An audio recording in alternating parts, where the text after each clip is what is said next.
Hello, hello, hello. So we lost our ghosts. We need to find a new fun seasonal overlay activity here. Where can I find seasonal overlay animations that perhaps pop up on screen every once in a while that I can easily port into OBS? That's what we're looking for. All right, I'll probably say this again during the stream, but yeah, I had to move back the filming of the consciousness video because it's just too damn big. I kept the last 3 days I've just been researching for this video, and it's gonna be a banger. I think we're at the end of the research phase, pretty much. I think the narrative's pretty much made. Now I just need to make it into a script. Like it's kind of script-like now, but it needs to become a script that I feel comfortable with. And maybe we have to cut things out or make it just read more nicely. But we'll get there. Super themes. What the heck? Oh, do we have to go to like stream elements?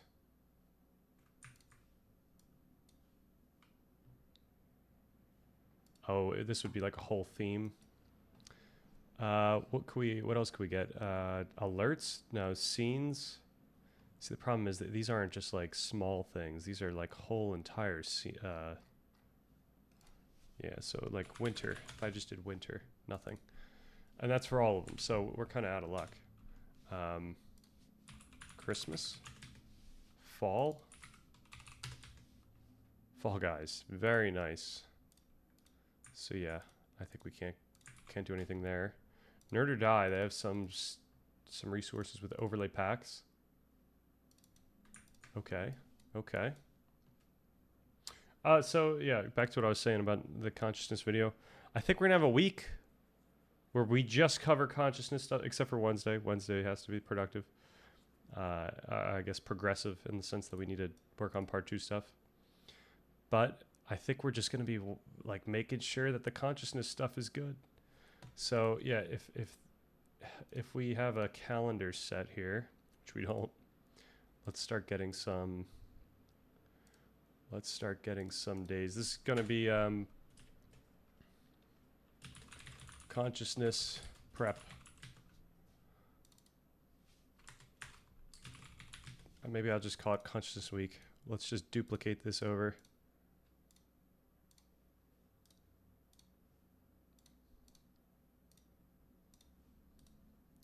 I think I'm streaming every day.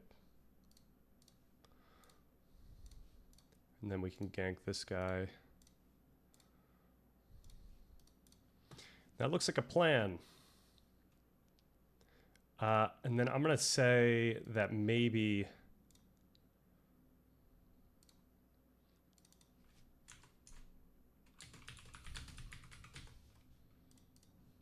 that we have our consciousness video QA on Saturday. Maybe I film Saturday and we try to get this thing out on Monday.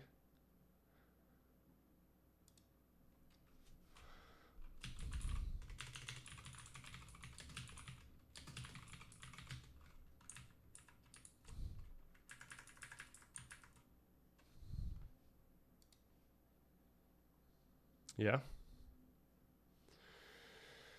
I'll probably stream Sunday if I'm around, but Saturday we'll have the vid QA. Hopefully we're just, yeah, we're chilling. We're doing consciousness stuff. I got to just train here. I got to get in that zone.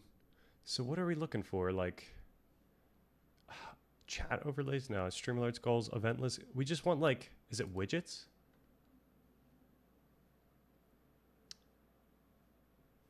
No, what is this stuff going to do? Like, what does a widget collection involve? These are like cheers. Yeah, I mean, I really like this actually. This is a nice. I don't like those as much. I like that one. We need like. We're looking for like something more fun here. Like stream overlays. Like this is like full stream overlays. Like where do we just get the random animations? Background loops?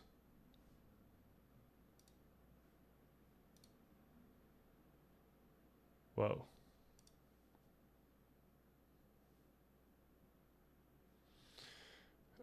I'm guessing this is not it. So I think ChatGPT's really dropped the ball on this one.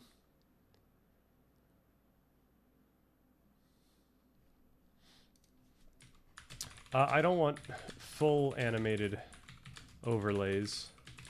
I want something that's pretty much transparent all throughout, except for like a ghost flying across the screen. Transparent animation elements. Yep. Oh. Overlays. But how do we get, okay. Reactive overlays? Do I just not know which one I'm looking for here? It's like not that. It's not that type of thing. It's not alerts. Ooh. What are badges for? All right, we might have to bounce here. These are all just transitions. Come on, what's going on here?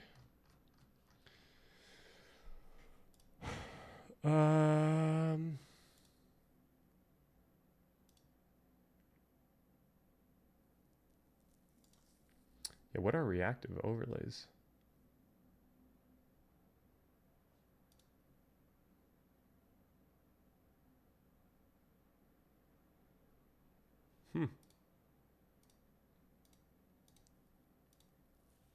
That's pretty cool. Oh, they're per game. That's really nice. Oh, no. Oh, this is a lot of games. Okay. Let's get out of here. This isn't going to be it. Motion elements. Free resources. Doesn't even exist. Motion effects.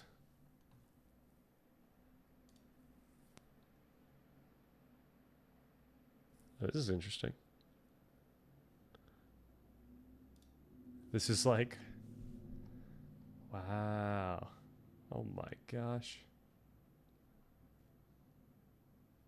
I don't even know what's, okay. These are stock videos, come on. Pixabay is gonna be videos as well, but what? Transparent ghost. What happens if we do transparent? No, it's not gonna be transparent, is it? Yeah. Subscription based, no. Ugh. Yeah, I don't understand.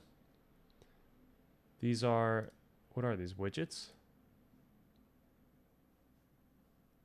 God, I guess I don't understand what's going on in this page. No? Move a widget, okay. So these are widgets.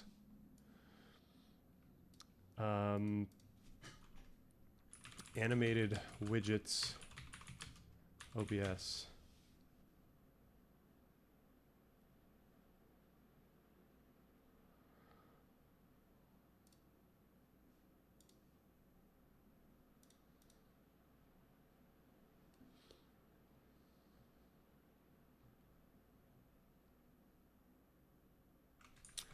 Yeah, that's not it.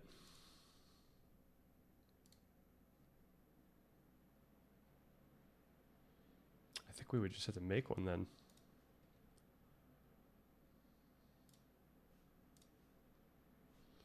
All right, let's actually just search for it. Let's do fall time, fall season widget, OBS.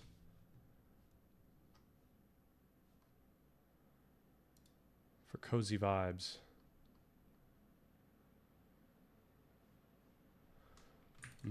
This is it.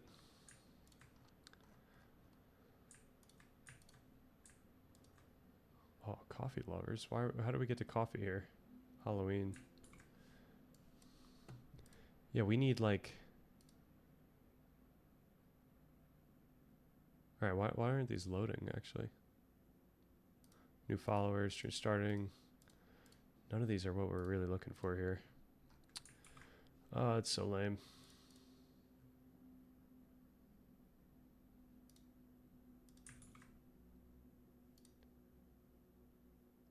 That's funny if we just... Is this supposed to be a, like... a transition? What is up with this? Oh. We should just do this.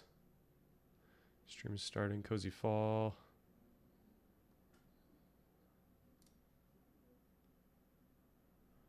It's taking a while for these to load. All right, I think I'm done with this. I don't trust it.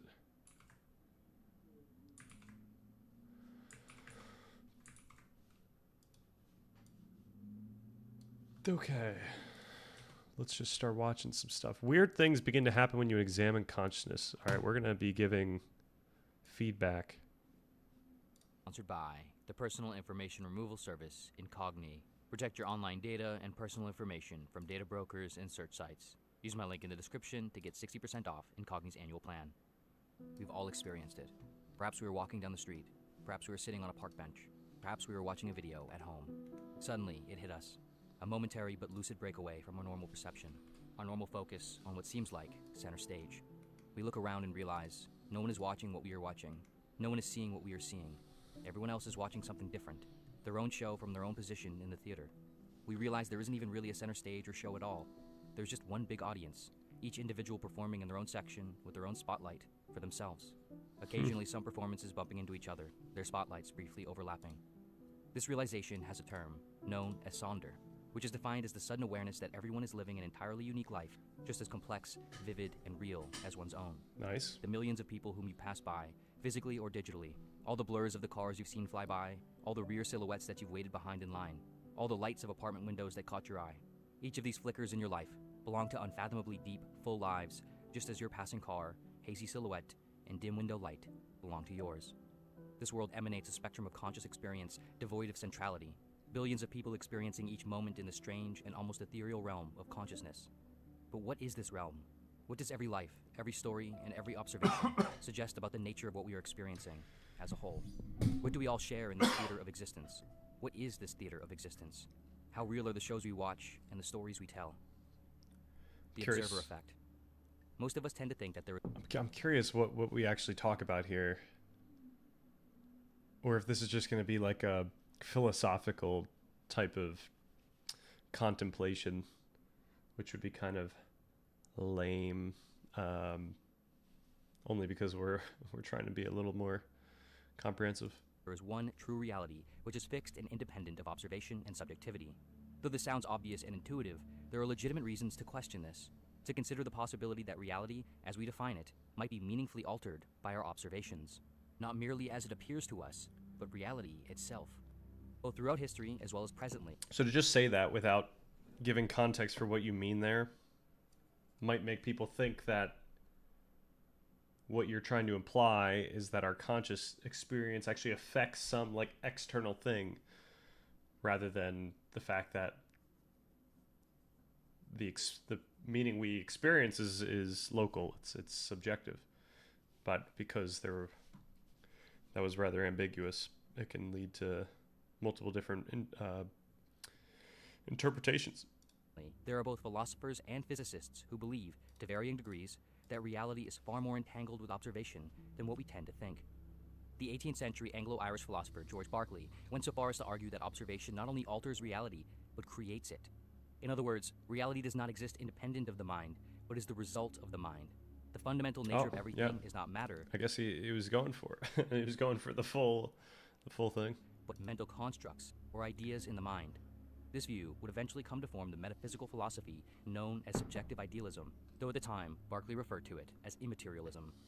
Of course, there appear to be many problems with this argument. The idea that reality is created purely out of mental constructs seems to suggest that without the presence of conscious being somewhere, nothing would occur in that location, since there would be no reality being created. The classic tree falling with no one around to hear it would not make a sound, but it would also seem that, with this theory, it couldn't even fall.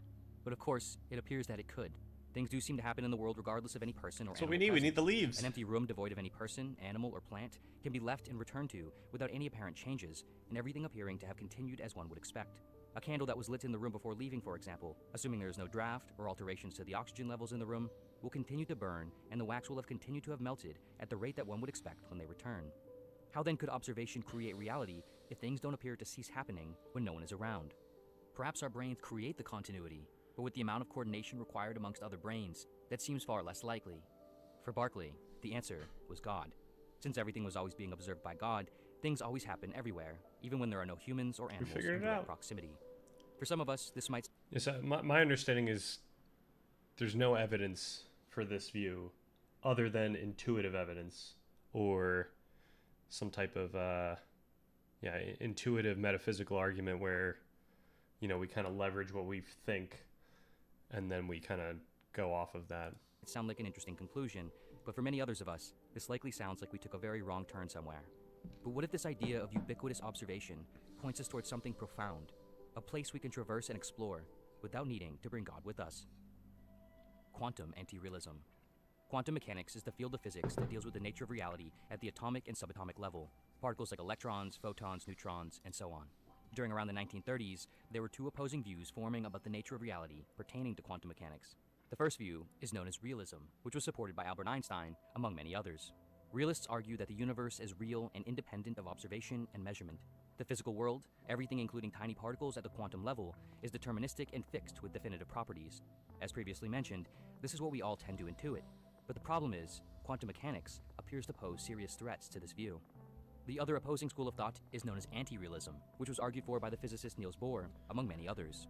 Anti-realists argue that particles have undefined properties, and they only become defined when they are observed or measured. In this theory, reality, at least at the quantum level, is not real in a defined, fixed sense until it is observed or measured. This has been displayed in several experiments, including the famous double-slit experiment, where a particle that otherwise acts as a wave without a defined state suddenly acts as a particle with a defined state when it is observed through the slit it's being sent through. No phenomenon is a phenomenon until it is an observed phenomenon, said the American physicist John Archibald Wheeler. Non-locality. In 1972, the American physicist John Clauser conducted an experiment in which he used photons emitted from calcium atoms to explore the correlations between particles that had interacted with each other at the subatomic level. This process of interaction results in what is known as entangled particles, where their quantum states become linked. The conclusion of Clauser's experiment proved something extremely these animations for entanglement strange. A violation of what is known as locality, which, in physics, refers to the principle that an object can only be directly influenced by its immediate surroundings. In 2022, Clauser, along with Anton Zeilinger and Alain Aspect, won the Nobel Prize for their work, which collectively proved one of the most confounding aspects of quantum phenomena: quantum entanglement. Their work showed that not only does a particle being measured determine its state, but the act of measuring one particle also determines the state of the other particles it is entangled with, even when the particles are separated by vast distances, potentially light years. So this is like a decent level of music here where... Okay, where are we at? 710. Is there music playing all throughout? Spectrum of result of the mind, and the wax will or animals, everything including tiny particles in several experiments, confounding aspects of quantum phenomena. Other particles it is entangled with, even when the particles are separated by vast distances. I'm kind of torn on the music thing. I kind of want to do it. Even though, supposedly, information cannot travel faster than the speed of light, the determination of one particle's state instantaneously determines the others. Collectively, these findings show that locality appears to not be fundamental to reality. In other words, the universe is not locally real, and quantum phenomena does not operate in a deterministic, fixed way. With this, the anti-realists were right, and Einstein was wrong. Everything in the universe appears to be far stranger and more interconnected than we could even conjure up with our most presumptuous of woo-woos. It from bit. What is at the bottom of all this interconnectedness? What causes particles to do or not do something? Is there something more fundamental than matter and energy that bridges the gap between the material world and the observed reality? Some individuals believe the answer is information. Perhaps reality is not purely mental, like Berkeley thought, and it is not purely determinate and independent, like Einstein thought, but rather, reality is created by the interaction between the two. In other words, reality is formed through the information exchanged between material and measurement. This idea was proposed by John Archibald Wheeler with what he coined the participatory universe. This idea has led some individuals, including Wheeler, to believe that reality is fundamentally information processing, essentially no different from the information processing of a computer or brain. Thus, the bottom of all reality is essentially binary bits of information, or sets of yes or no answers. Reality becomes reality through the processing of these bits of information via yes or no questions, asked through methods of measurement. Experiments based on what is known as Wheeler's delayed choice experiment have in fact unbelievably but definitively shown that the behavior of particles become defined not only when a measurement is made, but when the choice of what kind of measurement is made. Put differently, the question being asked of reality affects the answer given by it. With this, reality seems to almost function like a giant game of 20 questions, but it has yet to even pick an object. This is a video where we learn like almost nothing. Like, it's just interesting. Guess. Instead, by asking certain yes or no questions, reality becomes defined. To describe this process, Wheeler coined the phrase, it from bit. He wrote, "It from bit symbolizes the idea that every item of the physical world has, at bottom, at a very deep bottom, in most instances, an immaterial source and explanation. That what we call reality arises in the last analysis from the posing of yes-no questions and the registering of equipment-evoked responses. In short, that all things physical are information theoretic in origin, and this is a participatory universe." The nature of consciousness. With observer-centric theories of reality in physics, we are seemingly left with the same problem that Berkeley's philosophy of idealism faced. We are left without an observer to explain the continuity of occurrences in the cosmos, the falling trees, the burning candles, the swirling dust in deep space. What allows for the events in the cosmos when no apparent measurement is occurring or information is being processed? Famously, Einstein once asked those who argued for observer-centric theories, "Do you really believe the moon is not there when you are not looking at it?" But what if we have a misunderstanding of what it means to look and what qualifies as a measurement or observation? There is a theory about the nature of reality and consciousness that is equally controversial as it is profound, known as panpsychism. Panpsychism claims that consciousness is not an emergent phenomenon of a complex biological system, but rather it is a fundamental and ubiquitous feature of the universe. Everything, down to individual particles, possess a sort of note of consciousness, a quality of mind. Consider how we as humans acquire our consciousness. It appears to come about through the matter and energy that make up our brains. But how does matter and energy produce conscious first-person experience if it does not possess the ingredient of consciousness to begin with? Panpsychists resolve this dichotomy by arguing that matter does possess the quality of consciousness, and a system simply becomes more conscious as matter combines and becomes more complex in arrangement. But throughout all levels of complexity, the quality of consciousness persists. Things only appear to the human mind as conscious when they appear like a human mind, because perhaps the human mind is felicitously projecting its own standard of mindedness onto the world. A giant brain. If consciousness were to be a fundamental feature of reality, what would that suggest about how information travels, how particles act and interact, how reality unfolds and is altered through observation? In some sense, could there always be observation and information processing? What if the universe functioned like a giant brain, always exchanging and processing information with itself? Who is to say that the universe couldn't and doesn't think? Would this explain the effects of observation, the unfolding and apparent indeterminate malleability of quantum events, and the entangled interconnectedness of particles across vast distances? We have a habit as humans of extracting ourselves from processes and equations, as if we are observing the universe, and the we is separate. But, of course, we are not. We are ourselves entangled with it. And perhaps in our attempt to observe and define the universe, we are like a mirror faced against another mirror. We reflect ourselves and see nothing. We are missing something, and that something is perhaps in us, or a part of us, a part of everything. We are like neurons in the brain of the cosmos, trying to understand what the whole brain is doing. Of course, it's crucial to state how much of all this, nearly everything that's been mentioned, is extremely theoretical and abstract, some ideas being far more so than others. As we wade out into the theoretical depths where we find ideas like panpsychism and a universe that could think, we shed most of our scientific skin and morph into a more esoteric and philosophical form. In truth, we haven't yet even defined what or how consciousness works in ourselves, and so, applying it to everything is quite a leap. Likewise, in the case of the universe not being locally real and reality being defined by observation and choice of measurement, perhaps these are merely limitations in our knowledge, or in our capacity to perceive and form knowledge. Perhaps these seeming incongruities are overcomable, perhaps not. Or, perhaps our reality is as strange and participatory as it appears. Ultimately, our frameworks of thought are weak, and the mysteries of the universe are infinitely heavy. Whatever reality is or isn't, we will almost certainly never know. Did we get there? Does he make a... But if we return to that experience of Sonder, the realization that everyone else is experiencing their own unique life, just as vivid and real as one's own, Probably the meaning not. of vivid and real take on an unfathomable and almost eerie meaning now. In this deeply interconnected and perhaps observer-centric reality, the events we observe and the stories we tell seem to be imbued with some substrate of the cosmos that affects or indicates so much more than we can even fathom. Every person, every brain, every tree, every leaf, every clump of dirt, every rock, every planet, every star, and every particle all participate in telling the story of everything. The sum of each subjective reality weaves together the singular objective reality. There is no separate. It is all one. Our uncertainties, our questions, our answers, and our false convictions are parts of reality's interplay with truth. Just as how our thoughts shape each of our own lives, the cosmic reality shapes our thoughts. And then, maybe, just maybe, our thoughts turn back out and help shape reality. All right.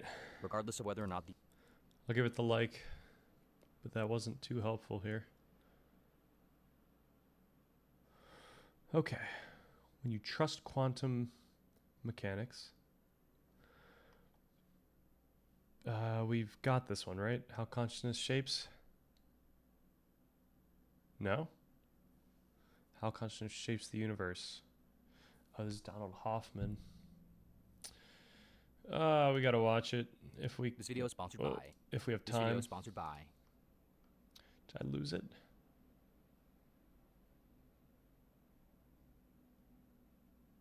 There we go. No.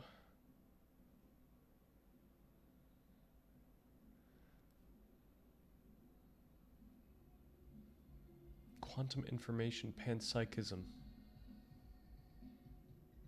Oh, is this, No, this wasn't that guy. Quantum fields are conscious. All right, we gotta see what's going on there too. Let's start. All right, let's skip past What is these. consciousness? Subjective experience. Think of it like the inner movie of the mind. It's a movie, but it's got images and sounds. So like Chalmers is who introduced the hard problem of consciousness, I think. regular movie, but it's got sensations of your body. It's got emotions. All right, could we get It's got thinking, all running through this inner soundtrack of your mind. You've coined the term philosophical zombies. This is a philosophical thought experiment about a creature which is as much like us as possible, but lacks consciousness entirely. I think, therefore, I brains. AI systems are getting very, very close to passing the Turing test. 50 years ago, they already said it passed the Turing test and then moved the goal lines. One radical view is to say they're actually I'm in All right, that camp. I'm not a big fan of these intros because I just want to. Is this still doing it? Distance, but Oh, okay, apparently- never mind. For hundreds, don't stop. We continue in a space. For our consciousness. Total consciousness and know what we need to know. All right, And let's so get this could be this going on for a faster. while. I mean, it's not just consciousness; it's consciousness and reality. And our understanding and interpretation of reality Exactly. filtered through our consciousness. Totally. Okay, so what show did you cook up today? All right, so we're heading for inner space rather than outer space. Inner space, I love it. And consciousness, as we just discussed. We continually think of it as, I suppose, a precious entity. We feel like we're above others on the planet, other beings. Yes, Say that to your cat. I was going to say. Don't start me on catitude. Please don't go there. Yeah, we think we're in charge of the cats. It's the opposite. Yeah, I mean, for hundreds and thousands of years, the greatest thinkers have grappled with it. They've grappled with each other as regards to explaining it. There are a handful of theories in existence, but apparently it's a hard problem, which is a clue. So what is consciousness? What makes it, once we've conquered that particular mountain, we will dive down a rabbit hole of simulation, theory, singularity, and virtual reality. It's going to be fun. And to join us, we have Professor of Philosophy and Neuroscience at NYU. He is an Australian philosopher and cognitive scientist. Also an author. Reality Plus and The Conscious Mind are two of his many books. He gave us phrases, the hard problem of consciousness and philosophical zombies along the way. Please, David Chalmers. David, welcome back to Star Talk. And you're just down the street at NYU, New York University. just right up here on the C train. There you Welcome. go. Simplicity. Welcome. Now, why do we need you to say that consciousness is a hard problem? Isn't that just obvious? So why do we need a decorated professor of the field to assert that? Totally obvious. And when I first said this, I just said, okay, well, this is just giving the thing a label that everybody knows. But who was to guess that the label would catch on? Sometimes it's just helpful to say the obvious. Actually, the idea that consciousness poses a hard problem. We were talking about Newton before the show. You can actually find it in Newton. At one point, he says the way that colors mix optically and produce a certain experience is not so easy. This is he says it's not so easy. EASIE, and he says it's the way all we understand this stuff objectively and say how the brain processes visual inputs, but then it gives you the experience of a color. That amazing pink shirt. Yeah, go coral. Yeah. say Okay. yes, magenta. Yeah. Where does that experience of pink come from? As Newton said, not so easy. King salmon, not farm raised. King salmon. Yeah. You reduced me well, to that is kind of king salmon. Right. Good for you. Wild salmon. caught. Yeah. Wild caught. Reduce me to food stuff. You instead called it Like how easy problem of consciousness. Maybe we would have all figured it out by now. But well, the easy problems were the problems of things you do, like how people respond, what they say. I can so say what is consciousness? Put it on the table. subjective experience. Consciousness is anything you experience directly from the first person point of view. I think of it like the inner movie of the mind. It's a movie, but it's got images and sounds like a regular movie, but it's got sensations of your body, it's got smell, it's got taste, it's got emotions, it's got thinking, all running through this inner soundtrack of your mind. And that allows your consciousness to be distinct and unique from others, because the world as you receive it could be very different from how someone else receives that very same world. Sounds like a problem. That sounds like a problem to me. But is this where biases come in terms of how you receive and accept any information that comes to We all experience it subjectively in a different way. Some things may be in common. Maybe when we look at an image, the shape, maybe our experience of that rectangle might be the same, but the emotions it brings on may be totally different for me and for you. So there has to be some sort of presupposition about the physical world when you, or maybe even just the conceptual world, assuming that other people have consciousness. Like you could take the whole like idealism to the degree of like I'm the only one that's conscious, and everyone else is just kind of, living in my conscious experience. That said, I don't think that's what our science tells us, but. Now, suppose we're running that same input through a measurement device, and then the device comes up with a conclusion. And no matter how you put the information through, it reaches the same conclusion. Yet somehow when we look at it, we see something different. Who do you trust then? The person or the device? Yes. I don't know if the device is like specialized. It's a thermometer. Right. It says Let's say it's a it says 79 degrees. I'm going yes. I'm going with the device. I'm going with the device too. Listen, we're sitting together here, I get this, but I'm going with the device. Okay. Me too. It's like you tell me it's 79 degrees. No, I'm gonna trust the It thermometer. depends what the stimulus is, because even though there's specialized measurement devices for different specific scenarios, I think the human's going to be able to interpret much more than a single context device would. Context device. Especially if the thing to be interpreted is rather complex, like, a social situation, like who was in the wrong, right? You need a human to determine that. Or, we've got now computer vision and language models, so you could use that as well. That might even be better than the human at this point, but we'll see. Thermometer. There's a famous quote: "No science achieves maturity without a system of measurement," And we do not have the measurement system for consciousness, actually. which renders it immature. Do we not? I thought that was one of the points that we have. Oh, man. Okay. Chalmers, as of a year ago, said that we do not have a measurement of consciousness, but I understood PCI to be a measurement of consciousness. Did I get PCI right? Oh man, what the David Chalmers type claim means. Chalmers is famous for positing that there's a hard. Yep. From this perspective, even if neuroscience provides a full catalog of neural correlates or even mechanisms of consciousness, it may not still right. The measurement isn't solving the hard problem. A measurement just needs a correlation. Whether, you could say, when you put the thermometer into, a pool liquid and it gives you a temperature reading, you could say that it merely correlates, because what actually causes it isn't the temperature itself, but is, a bunch of energy or something like that. Yeah, if this measurement is grounded in significant evidence that shows that these correlations are sound, then pragmatically speaking, there's no difference. He has at times argued that standard neuroscientific science methods are inherently limited in accounting for their qualitative aspects. Yeah, that's fine. We're looking for that we don't have a measurement for. He may well have meant that we do not yet have a complete foundational measurement of subjective subjective experience. PCI is a neuroscience clinical measure intended to gauge the level or capacity of consciousness rather than the full content of experience or solve the hard problem, right? Right. Empirically, it has been shown to discriminate between unconscious states and conscious states. Thus, PCI is often described as a practical index of consciousness rather than a full measure of qualitative consciousness, right? The only measure of qualitative consciousness would be a human, in theory. But that's still probably pretty inappropriate. Okay, right. Scientifically, relative. The thing I would argue is that by just saying the thing that he said, though, it's ambiguous enough to imply that the PCI doesn't exist. So, you know, the responsibility is on the person to be precise. Relative to other fields where you have petri dishes and methods and tools. So you have a given that there's 1.2 million views.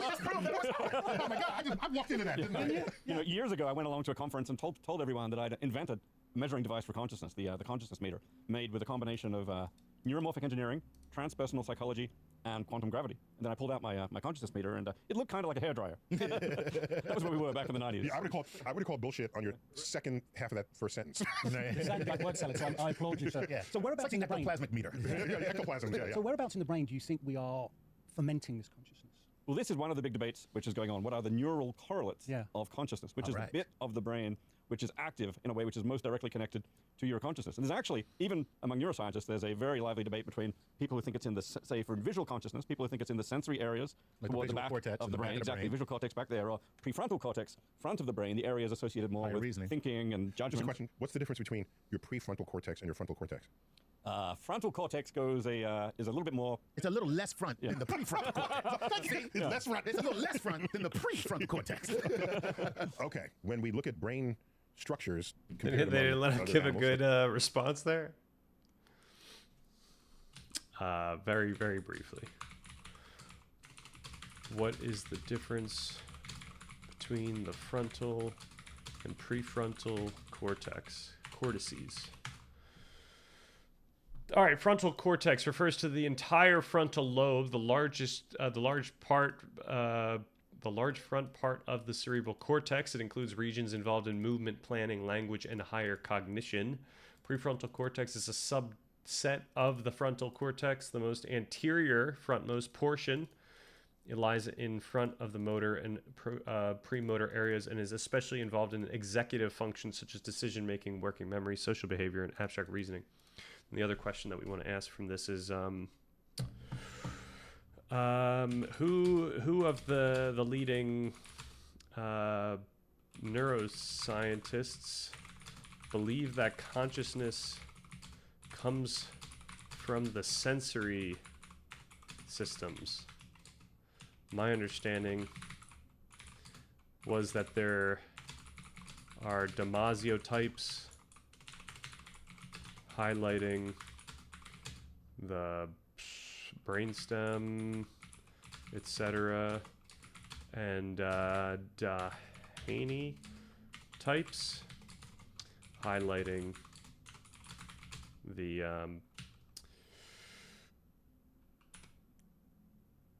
GNW regions. What do we got?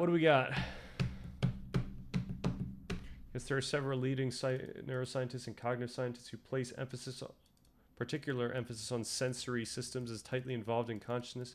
Here's a breakdown of how your rough categories map to some of those names, and a caveat about how comes from the sensory systems is a little ambiguous. Right. Yo, and you know, what's good? We are, we're doing Consciousness Week, if that's all right. Basically, I moved back the filming of that video because the script's not done. I've basically, for the past 3 days, just been researching, and I think we're at a point where the script is pretty much ready for editing now. But it is kind of a banger. We actually get to kind of close out that discussion. Hopefully, I don't have to make anything on consciousness again. I'm kind of over consciousness, but we have to make sure that I'm not going crazy. So that's why I think this week we're just going to be watching consciousness content, just so I could see. I need to see how Chalmers talks about consciousness before I start throwing shade at him. Yeah, we gotta just get this under wraps. Okay. Often with Tononi. So are these the IIT guys? Argue that the minimal substrate for consciousness experience is so-called cortical hot zone. Okay. Has also emphasized sensory modal cortical regions and the integration across sensory systems in his neurorepresentationalism approach. There's growing literature noting that sensory responses, especially in higher sensory non-frontal cortex, correlate strongly with conscious content, and that damage to sensory cortex more reliably abolishes experience in a modality than damage to the frontal cortex. Okay. What this isn't exactly, these authors do not typically claim that only sensory cortex generates conscious. Okay. Let's say mammals. What is going on with this guy? And there's actually, even It's Nile the grass ties on. Yeah. among neuroscientists, there's a very lively debate between people who think it's in the, say, for visual consciousness, people who think it's in the sensory areas Like toward the visual back cortex of in the the back brain, of the exactly, brain. visual cortex back there, or prefrontal cortex, front of the brain, the areas associated more Higher with reasoning. thinking and Just a judgment, question. What's the difference? and neural correlates Yeah. of consciousness, which All is right. the bit of the brain which is active in a way which is most directly connected to your consciousness. And there's actually, even among neuroscientists, there's a very lively debate between people who think it's in the, say, for visual. All right. I don't know what to do. I think the way he's speaking about this stuff is not precise enough.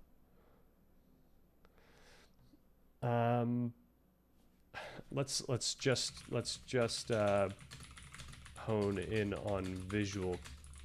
Like, what is visual Visual consciousness, people who think it's What is visual consciousness?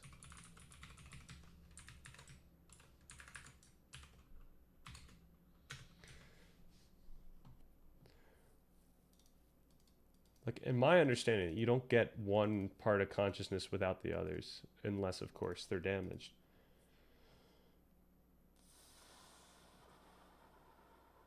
Okay. These locate visual consciousness itself mainly in that. Okay, especially that. Right, this is the IIT people argues that consciousness arises where information is both highly integrated and differentiated. Okay. And then we got the global workspace. Holds that that visual stimuli becomes consciously perceived when sensory information is amplified and broadcast via long-range frontoparietal networks. So just to give a heads up, we're going to be leveraging this global workspace in this video. Do I browse philosophy memes? I do not. Are there any good ones? Should I be? Okay, so GNW accepts the sensory origin of content, but claims the state of being conscious of it requires frontoparietal broadcasting. This one's good. Nice. We need some levity here. Me listening to philosophers about how reality is an illusion and we live in the matrix. Nice. Acknowledging that I can be a brain in a vat will not change my life in the slightest.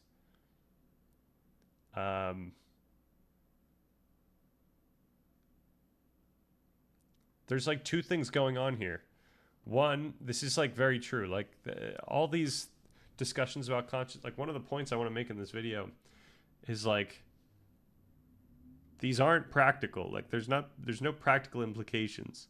Like unless you literally go into like a special style of panpsychism, or I don't know what the other one's called, where like consciousness is literally being given by a deity, and that implies that the deity has some like power. Then yeah, there's nothing really practical to gain from figuring out exactly, what like, what closes the consciousness gap. Metaphysics is seldom practical unless you're religious or you're trying to build a foundation for something greater, like Spinoza. Right. Well, we got to make it practical. Yeah, I guess there is like a somewhat of a practical takeaway when you do follow like the neuroscience that points out just how much a physicalist description can be quite predictive and beneficial for many different things. And then there's also the practical takeaway that part one does, that when we look at consciousness and we see how different aspects of our conscious experience are created, or how have different parts of the brain contribute to our conscious experience, it really has like metaphysical, ontological implications that suggest that perhaps we're just dealing with concepts. So I totally forgot, and I should have brought this up like a while back, because everyone's been talking about idealism and stuff. But Brandom literally calls his branch of his view, he calls it conceptual idealism, but it's like a special kind. It's like, because I guess you could call Kant a conceptual idealist, but it's like a Hegelian conceptual idealist. But even Brandom and Hegel are slightly off in the sense that it's not neuroscientifically grounded. So, what are we going to do? Okay, the philosophy meme subreddit has these themed meme battles every few weeks. Last week it was veganism. This week it's existence. Nice, very nice. On the title on the bottom for the thread, some good memes there. Is it the okay end? Or are you saying?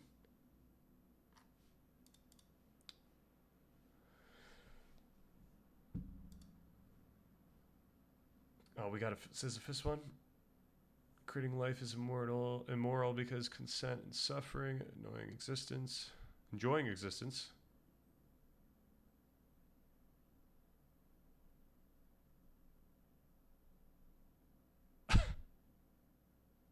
Nice. All right, who's winning right now?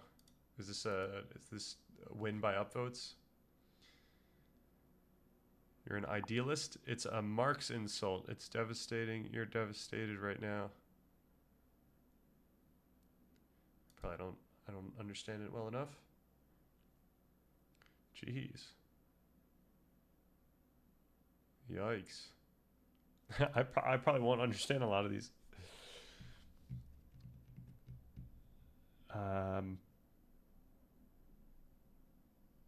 Anti-natalist theme this week. Anti-natalism.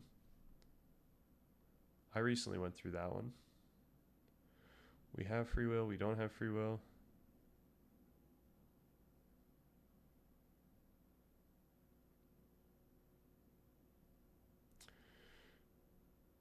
Okay.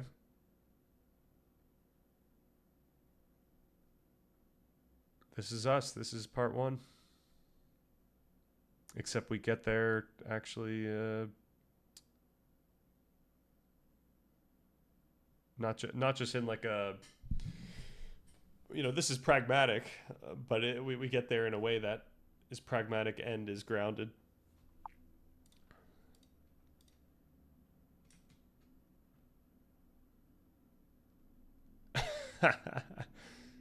That's great. You can actually learn a surprising amount of surface level information about how I'm guessing about these like philosophical discussions from browsing this subreddit. Yeah, perhaps we check this out every once in a while. Doubting everything includes doubting the reasoning that told him doubt proves existence. Yep. That's a nice paradoxical system. It's wrong to turn your back on reality just because it's sometimes unpleasant. What is going on here? What is this picture supposed to be? Is this a person that's like in fluid?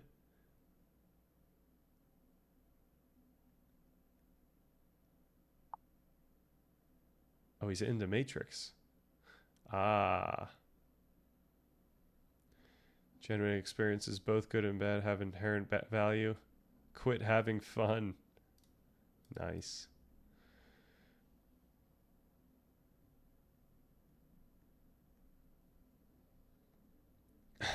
Worse. Nice. Okay. Procreation Charlie problem. Oh my gosh.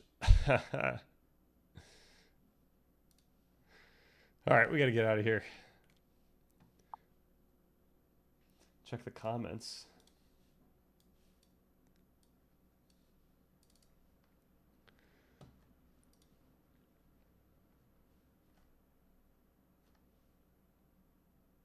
Oh my gosh, what is happening here? After invention wheel. Oh, invention of wheel. Whole wheel is a wheel. The world is a wheel turning around. Oh, yeah. Yep. The whole world is a book. Yep.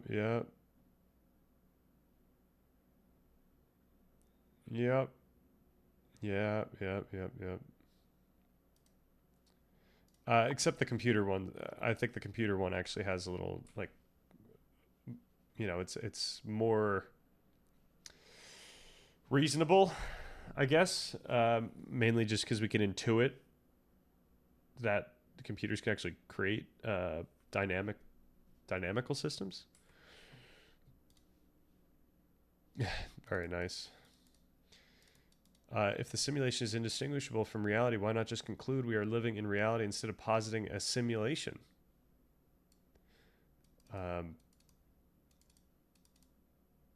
Because the simulation aspect of this is kind of relevant. It's not the fact that, it's not that a simulation would be indistinguishable from reality. It's that reality is the simulation, or simulation is reality. And following simulation theory, it would imply that perhaps this is something possible for us to be able to create ourselves, which is terrifying. But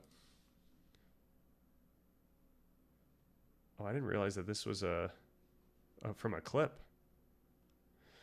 All right, let teachers and priests and philosophers brood over questions of reality and illusion. I know this. If life is an illusion, then I am no less an illusion. And being thus, the illusion is real to me. Yeah, I think this is a good position. Yeah, all good stuff. Who said anything about idealism? Is idealism just like super popular right now? I mean, granted, what we do on this channel is like a form of idealism, but it doesn't mistreat materialism or physicalism as much as I see idealists. Idealism has always been popular. Okay, nice. Yeah, I don't know the space well, but it is nice to get this context so that I don't say anything stupid when I'm talking with Alex O'Connor, or anything too stupid. I'll probably say something stupid. Okay.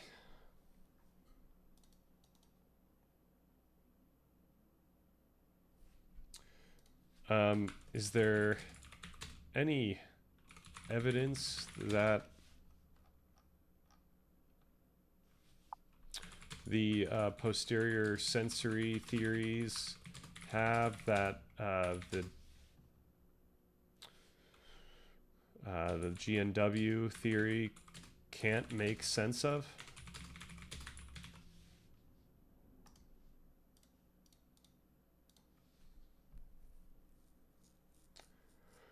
Yes, there are several kinds of empirical evidence that have been taken to favor posterior sensory theories over GNW, but GNW proponents usually respond that these data reflect differences in report, task demands, or level of access rather than refuting GNW per se.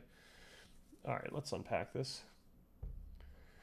That's a bit active. There's also a consciousness. I was thinking about doing that. I was thinking about posting in the consciousness subreddit. I was thinking perhaps earlier in the week I post. Honestly, I should do it tomorrow. Post the script to the previous video, and then maybe I either post the new script later in the week, and also I'm trying to figure out what to call this video. One of these could be the title, but I feel like solving the hard problem is not salient as much as what actually causes consciousness. I think maybe once again I should do what actually causes consciousness in both the title and the thumbnail. What's going on here? The Consciousness Atlas. Oh, look at this. This is great. All right. Materialism. We got philosophical. Oh, can we not zoom in? Chomsky is in the language. Materialism. What does that even mean?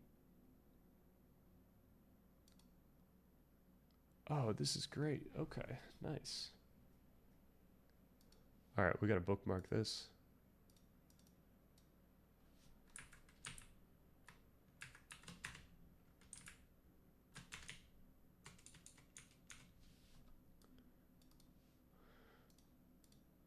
How do we get out? How do we get back? Aha. All right, challenge. What does challenge mean? Oh, is it... What is this? Is it really so hard? How is this not in the materialism? Conceptual ground. Consciousness is used through the lens of relational structures, suggesting it may be understood as relational or perspectival aspect of physical reality, emerging from the way things interact and manifest to one another. Okay, we got to run away from that one. Dualism, monism, panpsychism, idealism. There he is. Hoffman. All right, let's... what is Hoffman's? Because I need to know if we should just cut his video. This theory asserts that evolution selects for survival and reproductive fitness, not for veridical perception of reality, right? Consequently, space-time and physical objects function merely as an interface or illusion guiding adaptive behavior. Okay, but what pushes you in the direction of the illusion? This is the issue. Like, there needs to be a selective pressure. Ultimate reality is fundamentally composed of interacting conscious agents and their experiences, which are primary to and generative the physical world. This doesn't make any sense. Evolution requires selective pressures. There needs to be something that leads us to experience a physical world. It can't just be a product of what? Like what is...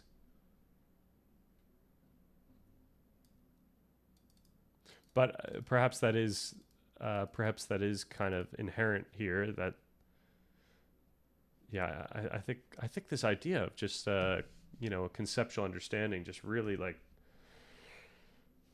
trivializes this whole discussion.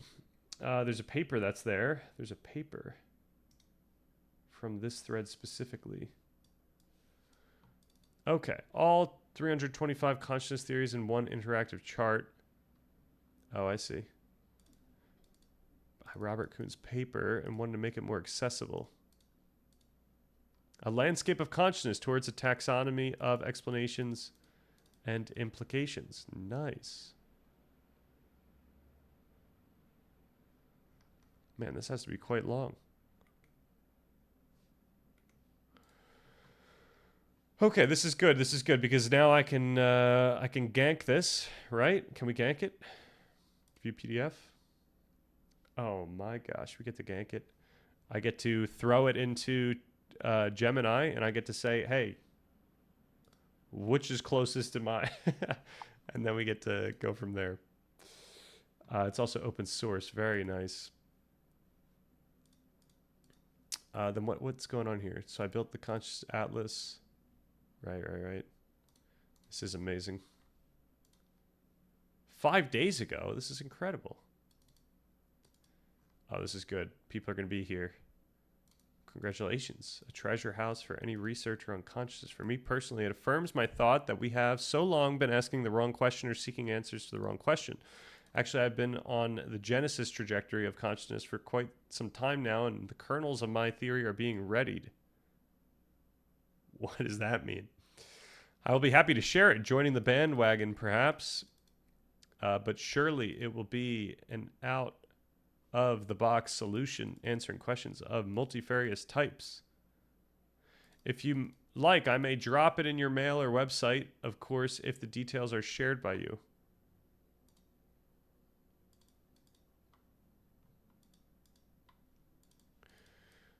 Okay, please do share it when you feel ready. Would love to read it. Yo, is this it? I propose this question is unanswerable by design, a category error that seeks deterministic causation where it doesn't apply. Rather than claiming to solve this metaphysically unanswerable hard problem, I reframe it. Chalmers' question belongs to the same category as why existence rather than nothing, profound in asking but beyond any deterministic inquiry. What we can offer instead is, on the basis of what science can provide, the most probable functional account of consciousness as nature's optimization system for navigating embodied stakes through emergence, existence, extinction cycles. It means maximum scientific rigor within epistemological constraints rather than pretending to answer questions that remain structurally unanswerable.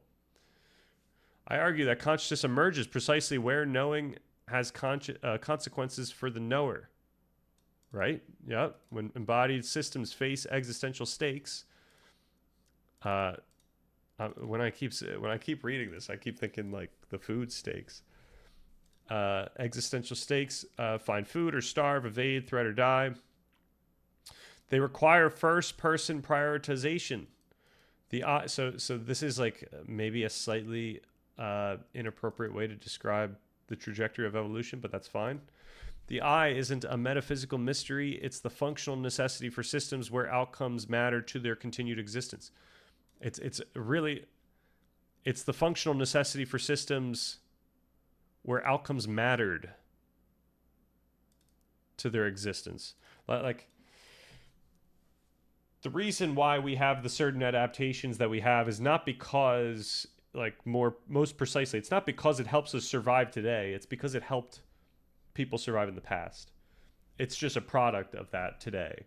And if we survive, like if we have offspring, or if people with similar traits have offspring, then that now becomes something that, continues evolution.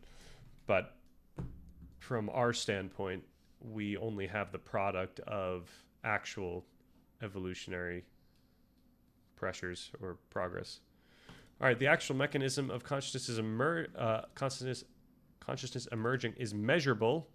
Billions of neurons coordinate without central control, achieving unity through frequency synchronization. Consciousness isn't in neurons. It exists in their relational dynamics. Like conversation exists between speakers rather than inside them. All right, I might hit this person up and have them read through my thing once it's ready, just so that I make sure it's salient for someone with the pretty much the same view here. This stakes-based framework explains why consciousness exists functionally, not merely how it correlates. Well, actually, so far what they've mentioned aligns with the video that I've already put out, not the new stuff that we're going to talk about. This stakes-based explanation framework explains why consciousness exists functionally, not merely how it correlates with neural activity, how it operates mechanically, why subjective experience feels the way it does, right? And species-specific variations.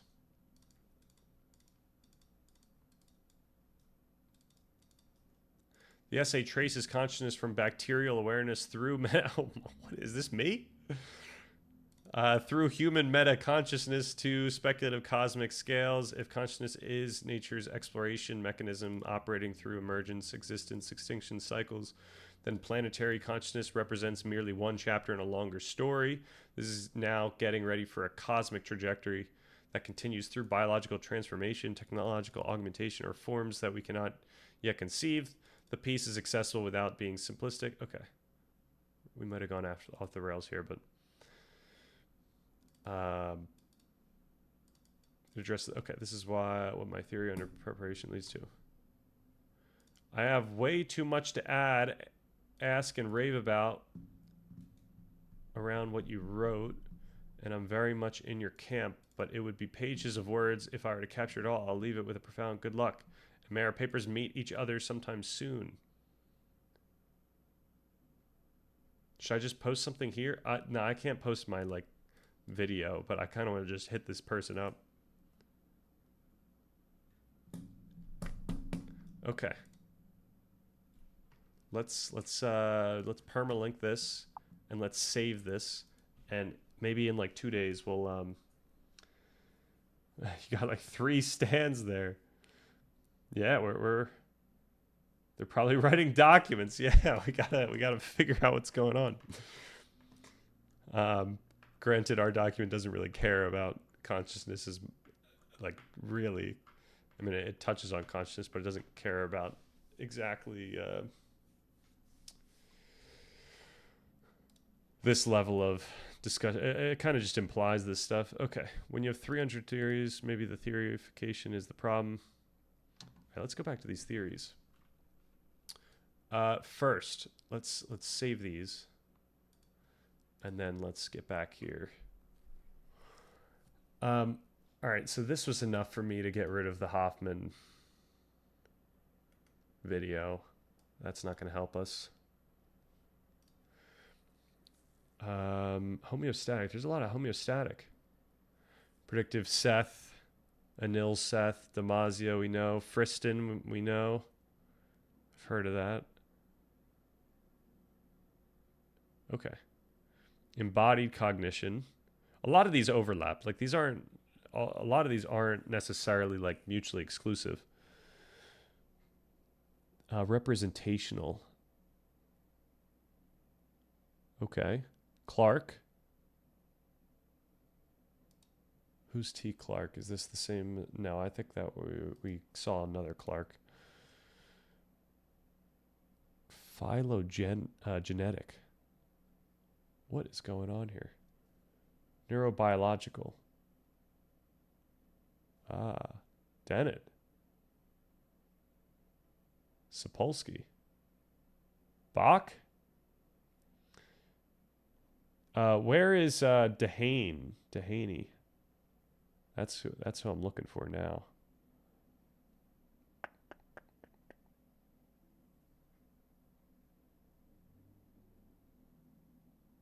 In activism. Oh man. Oh, it's gonna be called something else, right? Oh, can I just what was it, Dehane? Dehane. There we go. What are we in? Neurobiological. Bars and Dehane. Oh, there it is. Okay, so this is the theory that we actually run with. You can search for it. Oh, okay. Yeah, thank you very much. This theory posits that conscious awareness is constituted by specific multisensory, multi-cognitive information that achieves brain-wide presence and broad accessibility. It conceptualizes consciousness as an inner theater where this information is globally broadcast, reconciling the limited capacity of momentary conscious content with vast long-term memory access. Yeah, the nice thing that this puts into perspective is how different parts of the brain, like the language center, isn't like creating necessarily like the language side of consciousness until it's adding that back into this like global workspace. Now, obviously in the brain, like the actual dynamics are more complicated than that. But for the sake of a functional description, that's really helpful, because it points out that when we experience something, like we look at a pen and we wonder what it is, like a bunch of different parts of the brain are contributing to this global workspace that actually like seems to highly correlate with what we experience. So this is how we can make sense of lesion studies, where you take one part of the brain out and it takes away that type of aspect of experience, and that's reportable, depending on what you take out. When you take out certain parts of the brain, you can't report anything, or you don't even understand what you're seeing. So yeah, we're gonna have to figure that one out. I gotta make sure that the script is tight. It still needs work. But yeah, we need to figure out what's going on here. No report paradigms. When subjects experience perceptual alternations without reporting them, changes in consciousness correlate with posterior cortical activity, but not prefrontal activation. Okay. Under anesthesia, recovery, and sleep-to-wake transitions, similar results hold. Posterior EEG signatures track the return of experience better than frontal signals.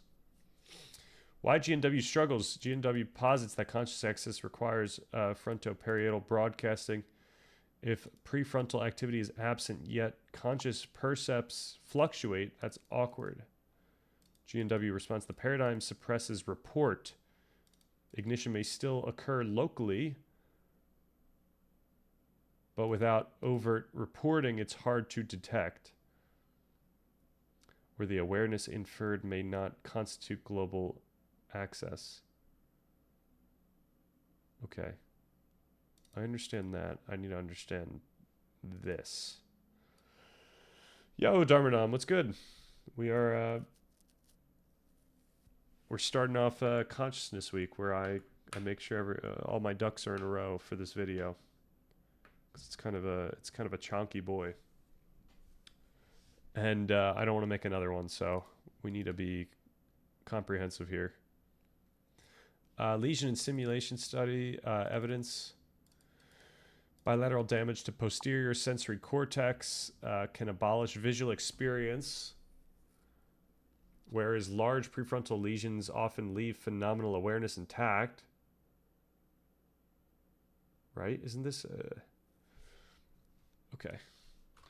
My understanding of the GNW theory is that different parts of the brain contribute to this global network, global workspace. And if there's a lesion, no, I'll just say if one of these parts is offline, then it won't be able to contribute that aspect of experience to the workspace. Sounds fun, putting a video together. Yeah, I mean, just working on this part 2 video, which hopefully is going to be less of a part 2. Like, I was thinking this started out as like me just answering comments, but now we've gone into figuring out how to really just close the consciousness discussion once and for all. But yeah, I got to cut it down. It's at 19 pages. I think the homeostasis one was at 15 pages.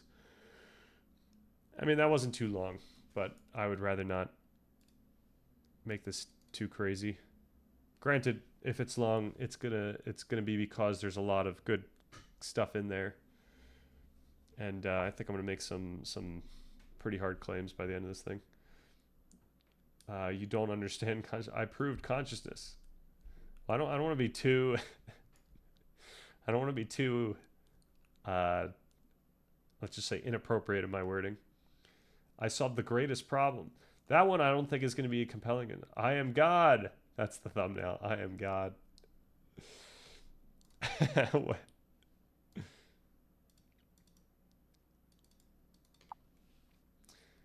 You have no idea what you're missing. Nice. Timing of neural signatures. In masking and rivalry paradigms, sensory-specific responses correlate with conscious content. Later, P3B. Frontoparietal ignition appears after the content is already behaviorally discriminable. Okay, that makes sense. Oh, okay. GNW worked this in. I see. But yeah, true. When it says true consciousness, it means like self-consciousness in some sense. Integrated information, we gotta bounce. Oh, but this helps them, right?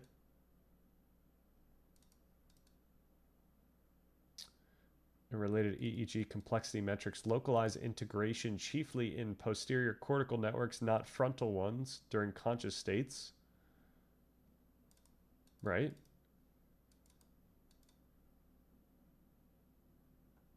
Okay.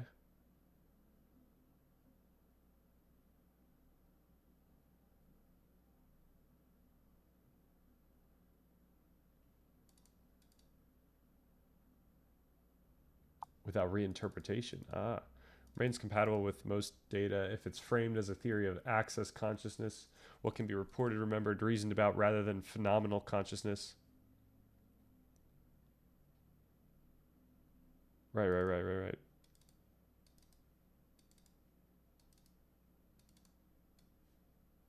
Yeah. Okay. This does make sense. Oh no, what's going on here? Just how Alex O'Connor went downhill. Sam Harris's wife, that's just the whole thing. Sam Harris's wife isn't real. Yo. Sam Harris isn't real. That's crazy.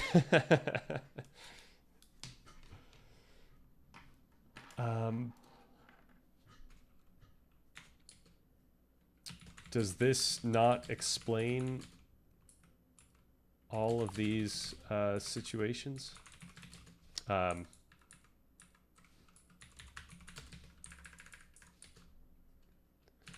Otherwise, local recurrent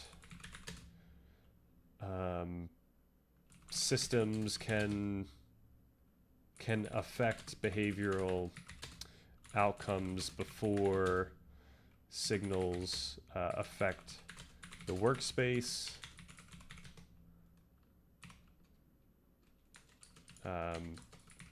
Easy solution. All right, let's just go with that. Yo, Thomas, what's good? I have a question. Can I post a link to me explaining the hard problem? You could copy and paste my post and put it in ChatGPT because ChatGPT can probably explain it better than me, unfortunately. Yeah, sure, absolutely. Midwit alert. Why midwits reign the philosophy sector. And it's just a thumbnail of famous people. Oh my gosh. How to burn bridges. That's the video title. All right. A more flexible reading of the GNW can indeed absorb much of the data that at first looked like a problem, but this move changes what being conscious means in GNW, and it blurs the boundary between access consciousness and phenomenal consciousness. Right? I think that's the point. Your restatement of GNW is exactly what Dehaene et al. Now emphasize. Originally, GNW was sometimes portrayed as a single ignition in frontoparietal cortex. Right. But Dehaene's later writings make clear that the workspace is a distributed network of long-range neurons. So there's ignition in many areas. Just to give context, ignition's their word that they use when a certain part of the brain, like a region, let's just say the linguistic region, essentially adds its information to the global workspace, they call it, which is a long range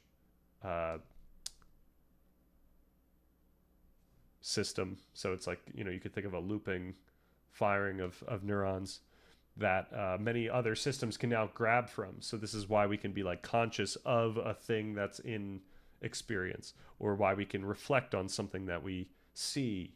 It can be explained by looking at these networks in the brain, and this is like a functional interpretation of what's going on.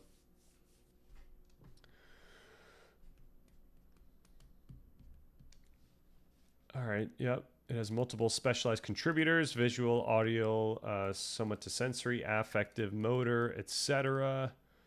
As I mentioned, like multiple different language systems. Local processors. More memes. The limits of my language mean the limits of my world. Bro is shaping reality. Nice. Bro is shaping your reality. That's the takeaway.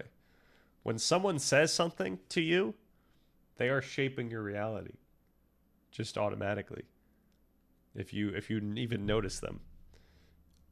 Even if you don't notice them, chances are that stimuli somehow makes its way into your brain and affects something without even you being cognizant of it. I love the little guy on the right. Yeah, he's a chill dude. Local processes can operate semi-autonomously, producing fast unconscious or preconscious processing. Consciousness access occurs when one local coalition's representation becomes globally amplified and shared across workspace hubs. We should have a little fun here. Okay. If you had to pick 5 top contenders for the best explanation of consciousness, this can't be a flash. Google AI Pro. Oh, I see what's going on here. Oh, I shouldn't have done that. Okay. What did I just say? If you were to pick a top 5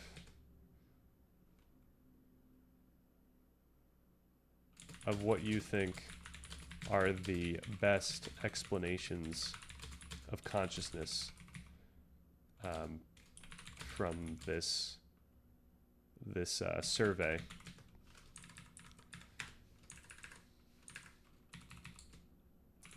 Which do you pick? That was a terrible way to ask that question, but the DAO that can be named is not the DAO. Very nice. Very nice indeed.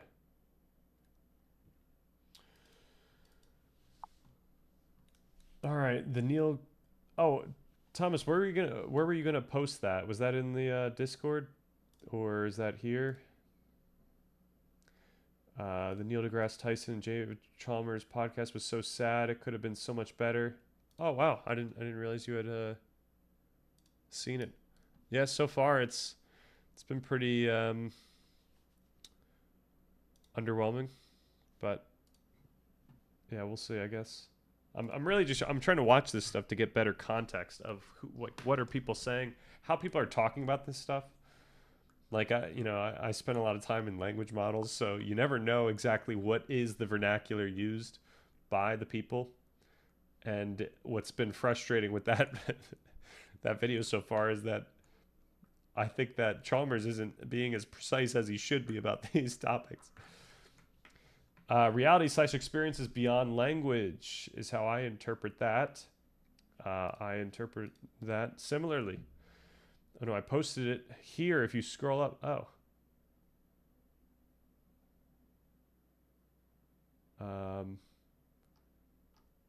So you posted it after you asked, I'm guessing.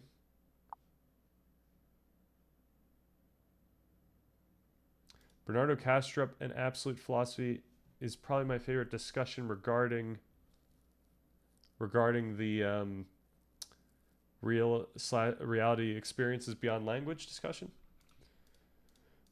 All right, where can I find this? Do I have to actually go to YouTube? Like, is this something? Ah, he's haunting me. They're about to team up against me.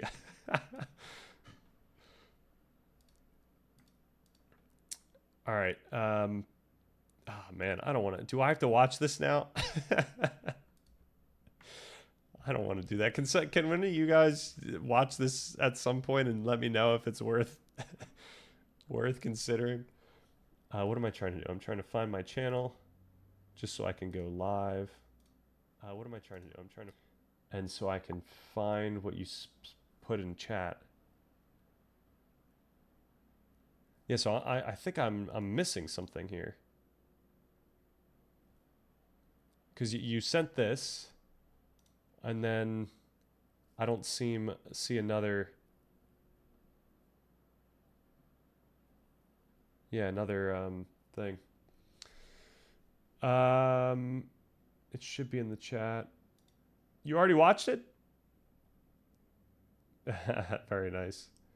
It's 2 hours. I don't recall actually. It's 2 hours. What Don said is true. Yeah.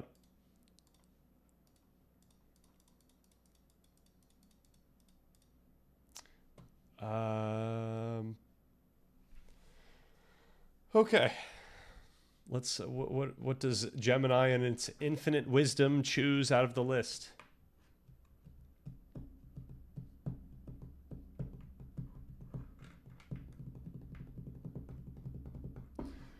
Yeah, Thomas. I don't know where that would be. Oh, it's got religions in here. So this Gemini has to pick between.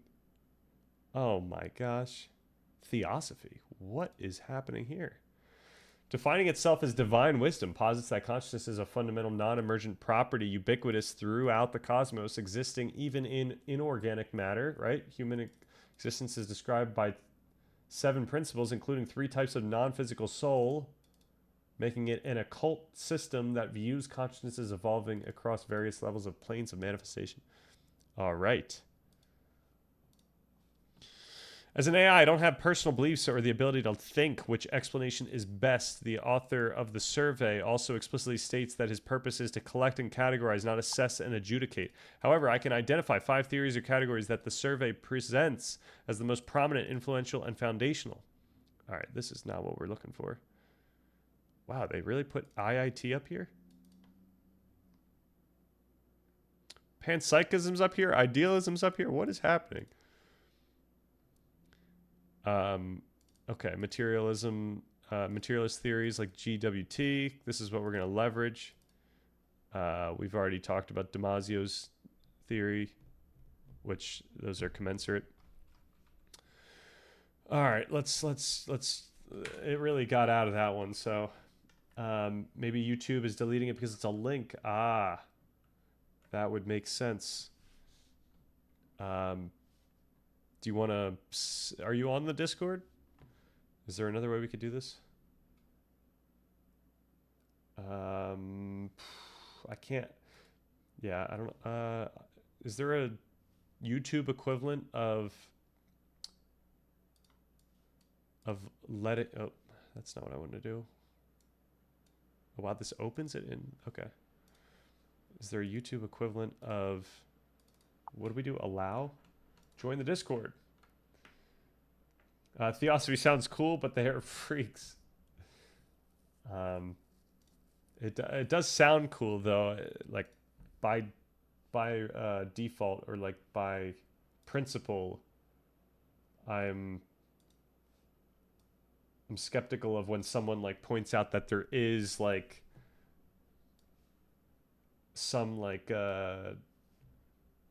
some clear framework of like, you know, there's these different types of souls and you know, like just the fact that it says three, like take away the idea of the soul, like just the fact that they said that there's definitely these three, like that's already a red flag. Okay.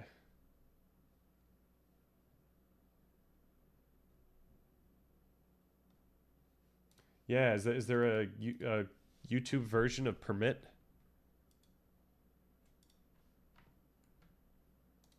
Permit? Man, I can't believe Alex O'Connor is platforming analytic idealism. All right, what's going on here? How do we do a permit on YouTube? Or can we? Is there like a moderation activity? Aha.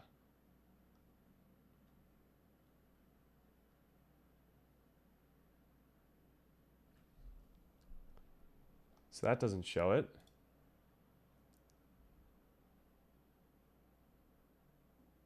Nah.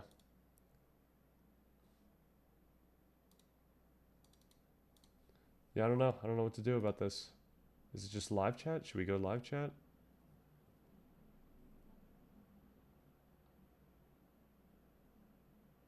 Yeah, there's nothing in between. Is Stream Elements on YouTube? Like the one that I currently have is not, I don't think, but I don't. Is there Stream Elements YouTube chat?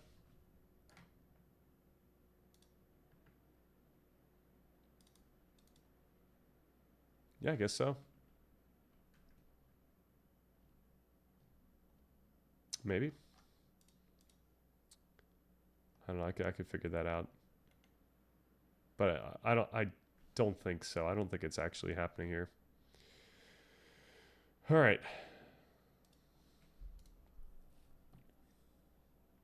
We need to give a better. Which do you think are the most apt explanations?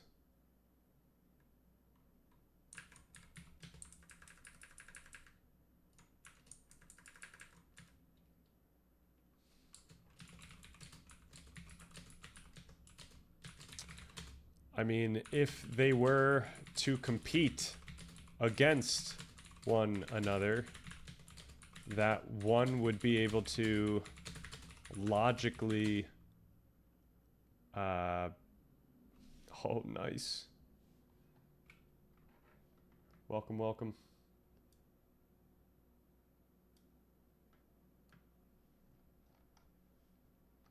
One would be able to logically awesome. Oh, I should maybe make a does that notify everyone?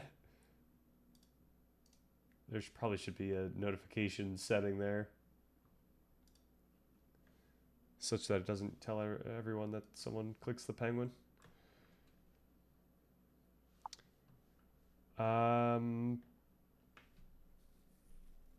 Oh, I'm sorry, Thomas. I didn't give you the. There is. I'm guessing that was you on Discord. But just in case.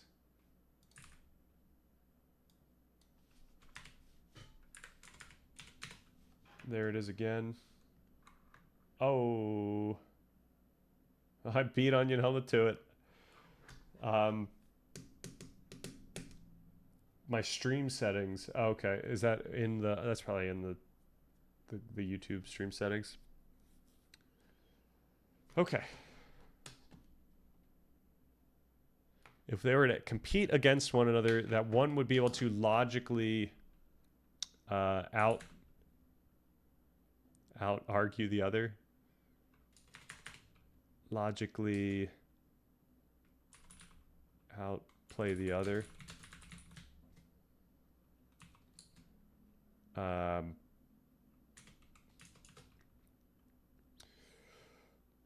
Keep in mind that how do we say that we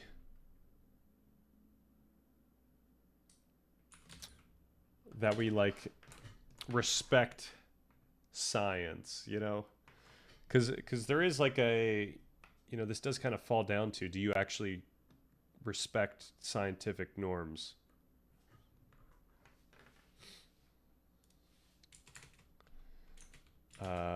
But that's gonna bias this pretty heavily. What is going on here with this purple right now? Whoa.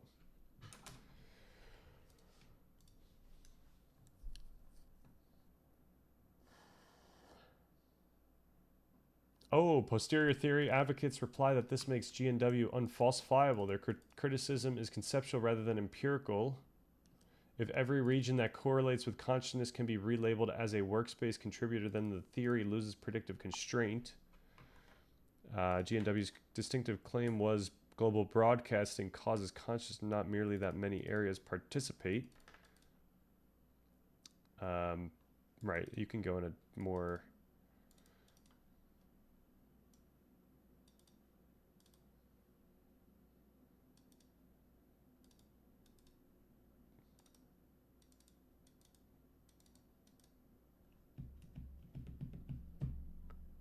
Yeah. Where the real disagreement lies is now mostly conceptual and operational. Posterior theorists treat phenomenal experiences as intrinsic to certain local dynamics. GNW treats phenomenal experiences identical with the system level function of broadcasting those contents for flexible use. Both camps can fit the same empirical evidence by shifting definitions and boundaries.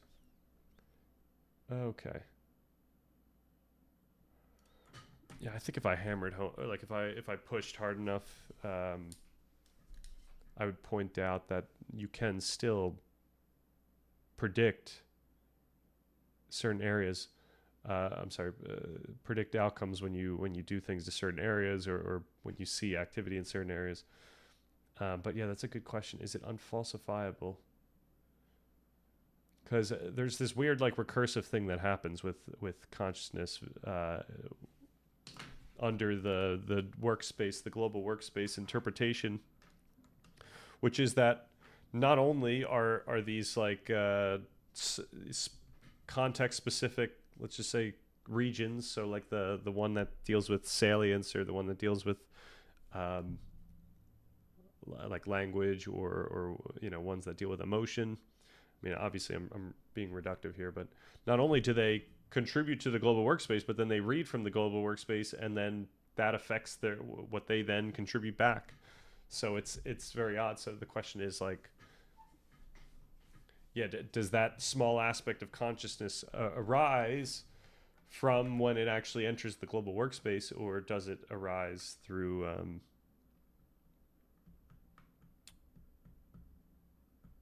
you know, whatever that area is?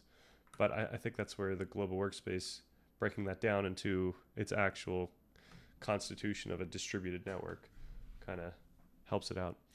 All right. I posted the link in the Discord. Again, it was written quite a while ago, so it's a bit rough. However, it goes over the impossible fork, specifically regarding reductive materialism. All right, let's let it rip.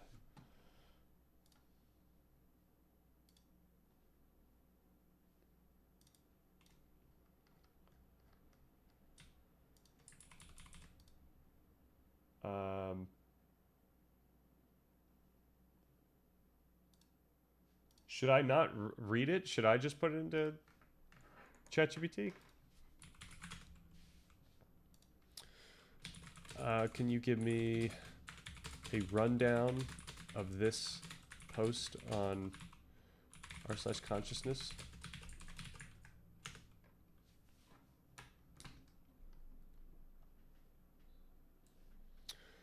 Okay. Based on the text you provided, which explicitly aims to collect and categorize, not assess, I cannot select the top 5 based on my own opinion. Oh my gosh. However, I can identify 5 explanations from the survey that are presented as the most significant and logically competitive contenders in the debate. Yeesh. Oh, materialism, eliminative materialism / illusionism is a major logical contender because it attempts to outplay the hard problem by dissolving it entirely. Adherents like Daniel Dennett and Frankish argue that qualia, the qualitative features of phenomenal consciousness, are illusory and incoherent. This position is presented as the maximalist physicalist position, and its logical force is so significant that Strawson is quoted as calling the denial of experience the strangest thing that has ever happened in the whole history of human thought. Is it not the case that GWT is commensurate with eliminative materialism?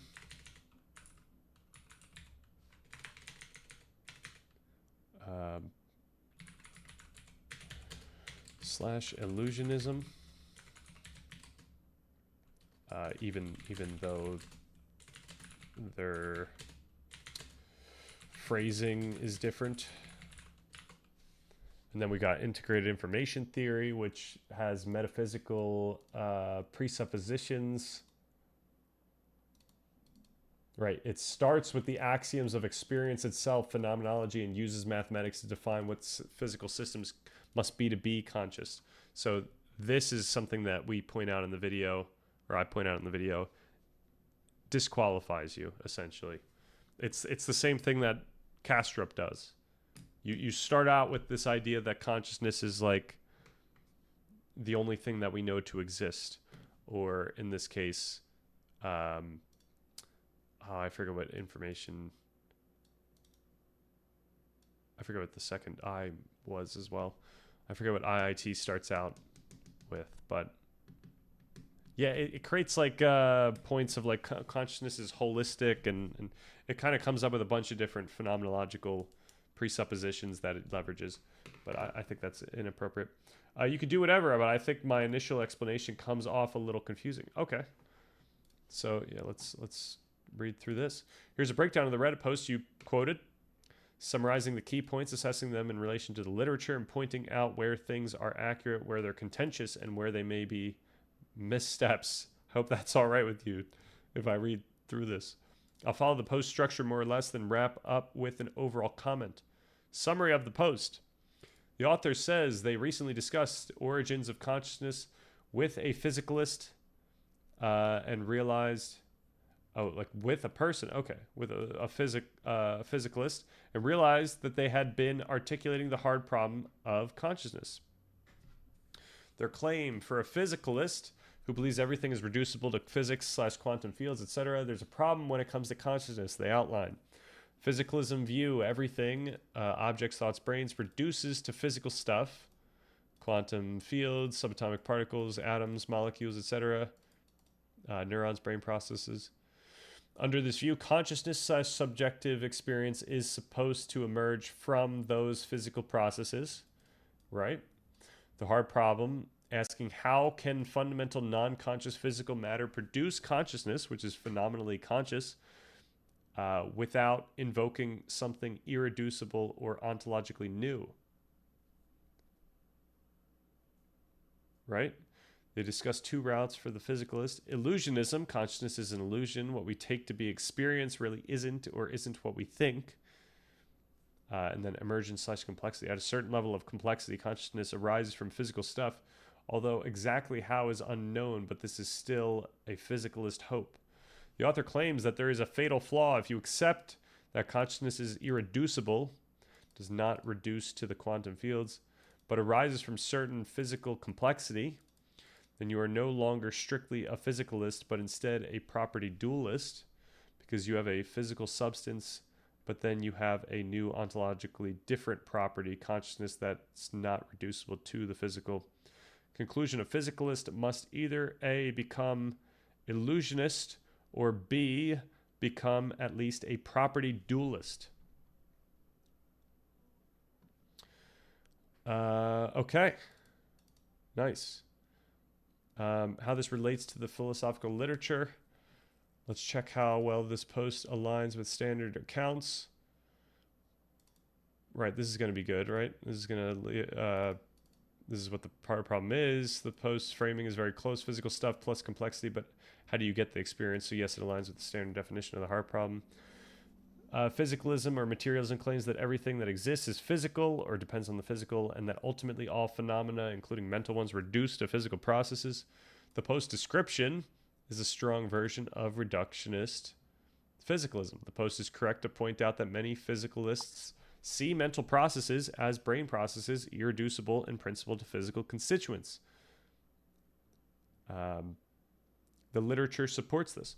Explanatory gap and emergence. The post mentions that even if one explains the brain processes, one can still ask, why is there consciousness? That is precisely the explanatory gap. The idea of emergence, that at some level of complexity something new arises, is widely discussed in philosophy of mind.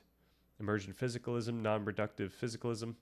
The post's complexity gives consciousness route corresponds to that. Some physicalists hope that even though we don't yet have a detailed mechanism, eventual neuroscience will explain how consciousness emerges from brain matter.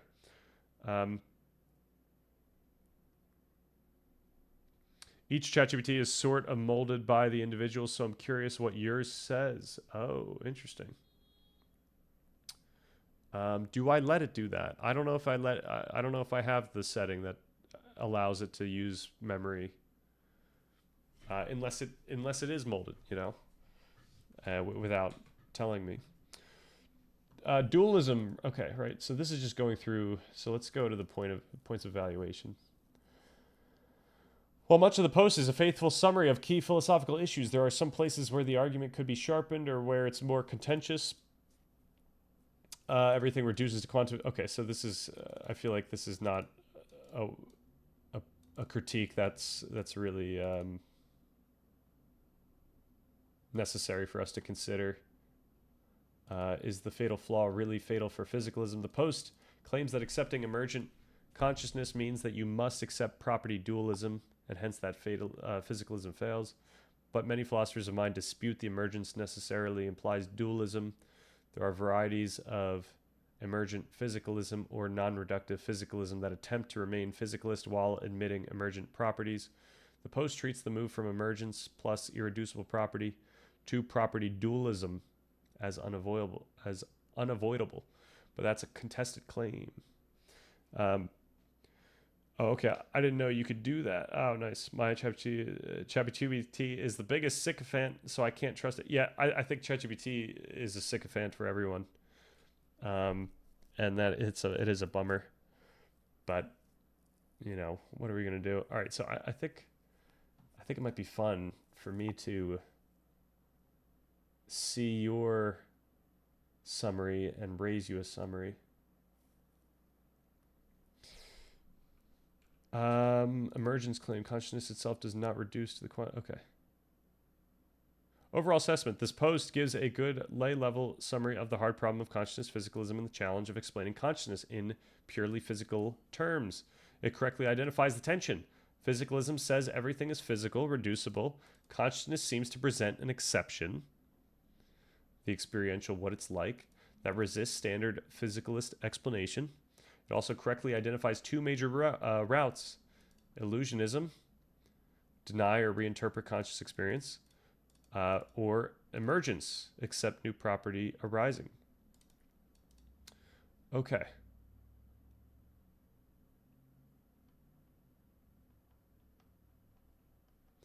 Yeah, there are more nuanced positions. Yeah, so I would say that we fall under the nuanced positions type thing. Oh my gosh, what is this going?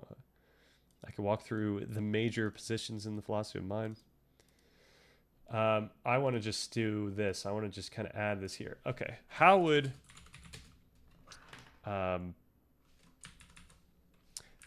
this document respond Please make this not too in the weeds.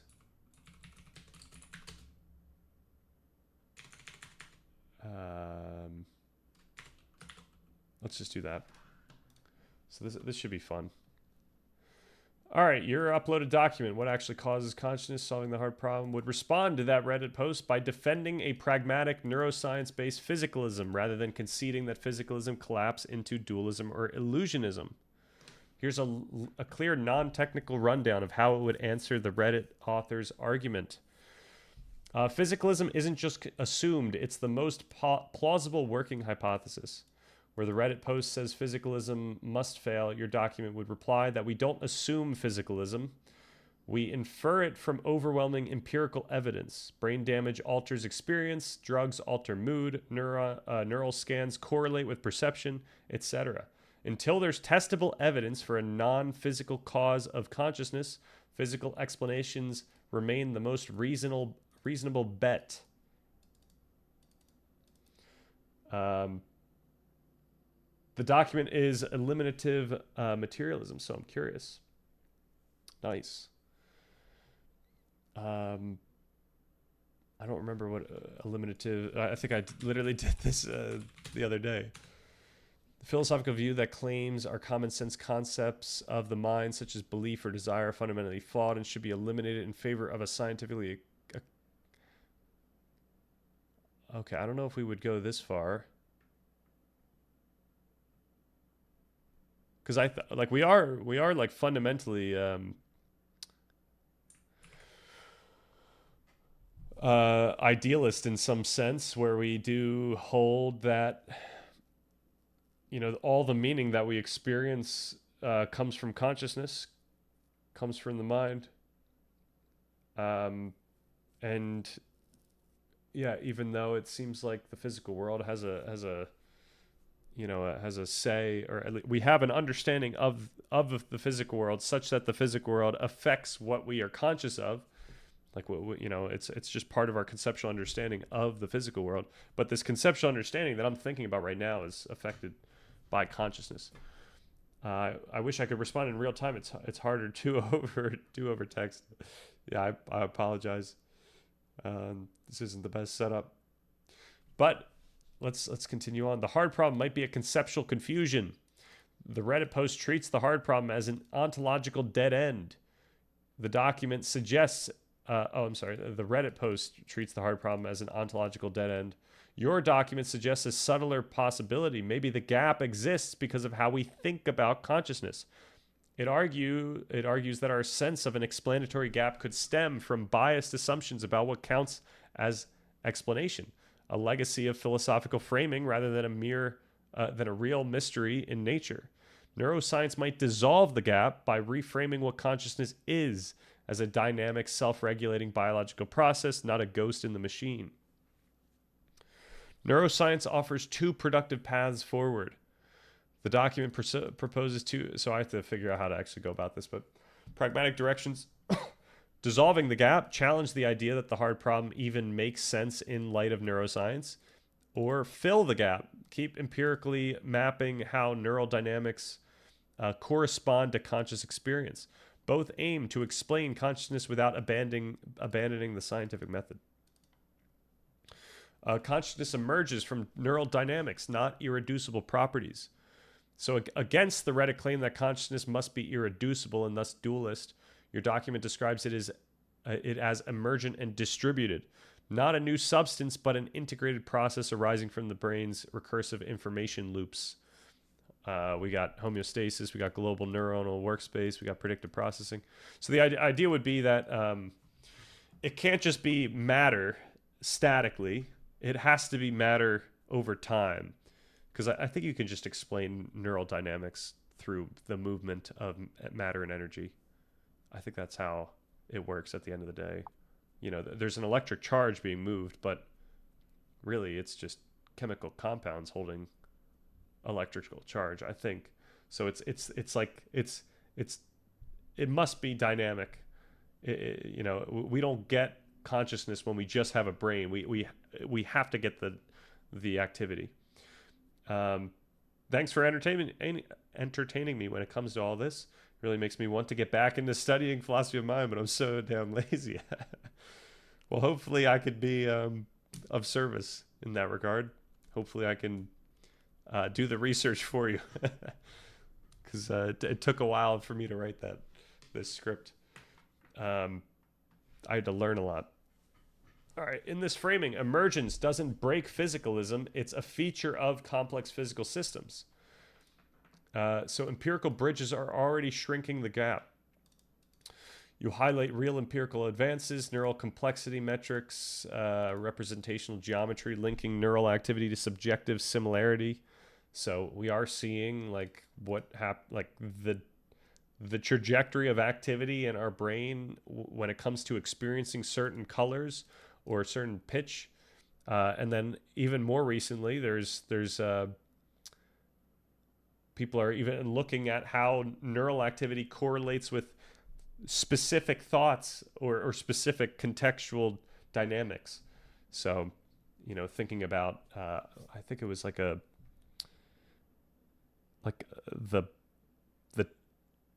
tail of a bird, maybe, like led to a discernible similar type of a pattern of activation in multiple people when they thought about different birds' tails. I don't remember what the exact details were, but yeah, we're seeing like really interesting neural correlates that are, telling us how deeply embedded these experience or these mechanisms are in affecting consciousness.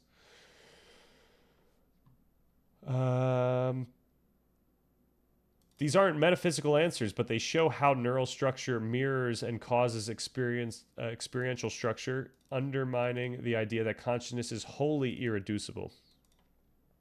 All right, so humility over certainty. Finally, your piece argues that both physicalists and non-physicalists should remain humble. The physicalist view isn't certain, but it's progressive.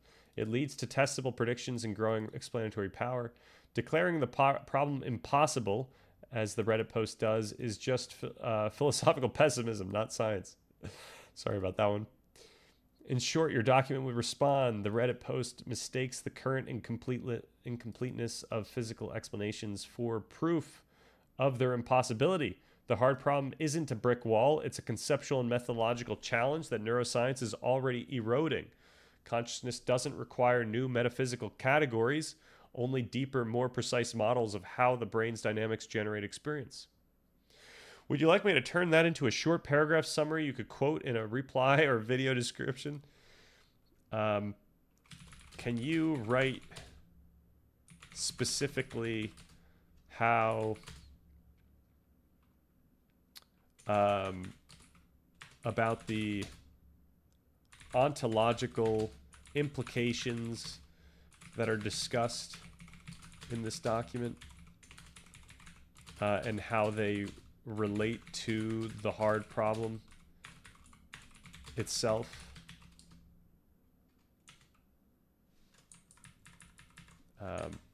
Let's say pragmatically here.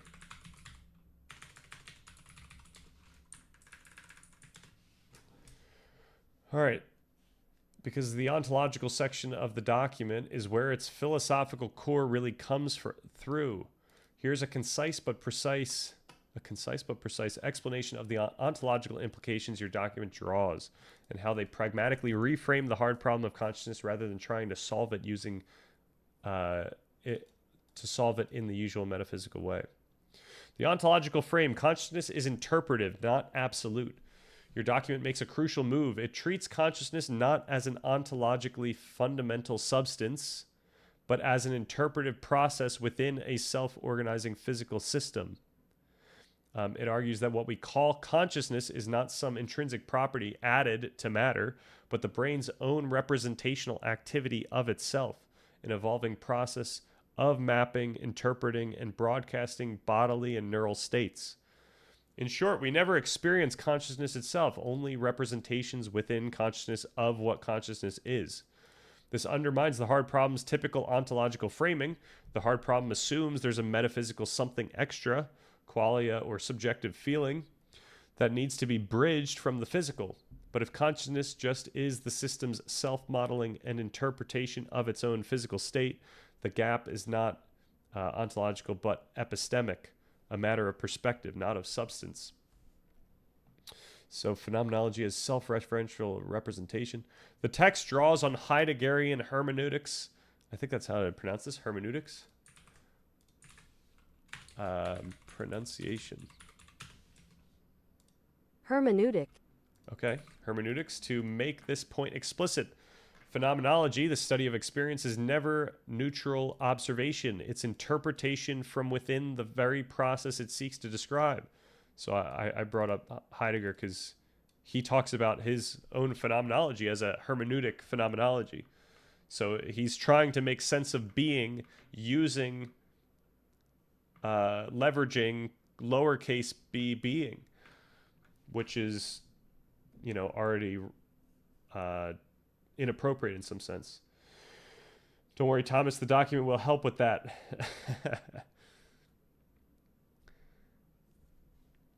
True. We have to talk about lazy. That's actually a good point. Let's add that to the document. Part 2 needs to have laziness as a topic. Man, I think there's cold starts on Google Docs. All right, part 2, where would this be? Laziness. This is all under motivation. Where's that? That's oh, that's here. What is laziness and how to combat it?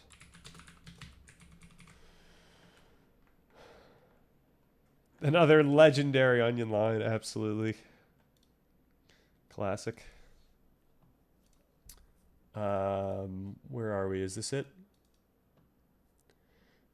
All right, we stand within interpretation. There's no view from nowhere. That means all our metaphysical ideas about consciousness, materialist, dualist, panpsychist, etc., are products of consciousness, not direct descriptions of some external truth. Ontologically, so the other thing to point out is that, especially for some of these, any phenomenological presuppositions or premises that we hold about our understanding of consciousness, whether it is, you know, as I said, Kastrup says it's the only thing that we know to be true, or the only thing we know to exist. You know, a lot of these interpretations do have some. Where was this thing?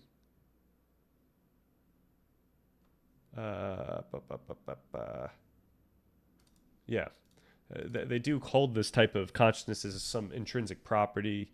It's some added thing, etc. Like that's something that we kind of have to, like, we have to combat that, given, like, we arrive at these these ontological implications from the science. Like, it's not like we start with these. Like, I'm not making these up out of nowhere. Like, these are from what the science shows. That means our products of consciousness, not direct descriptions of some external truth. Ontologically, consciousness is the source of meaning for each individual, but it doesn't reveal an ultimate metaphysical foundation. This leads to what might be called ontological humility, what I call ontological humility, acknowledging that our conceptual frameworks are contingent, self-reflective constructs rather than metaphysical insights.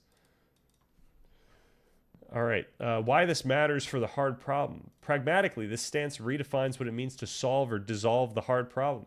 If consciousness is an interpretive representational process, then asking why does physical matter give rise to experience is like asking why does a map produce geography.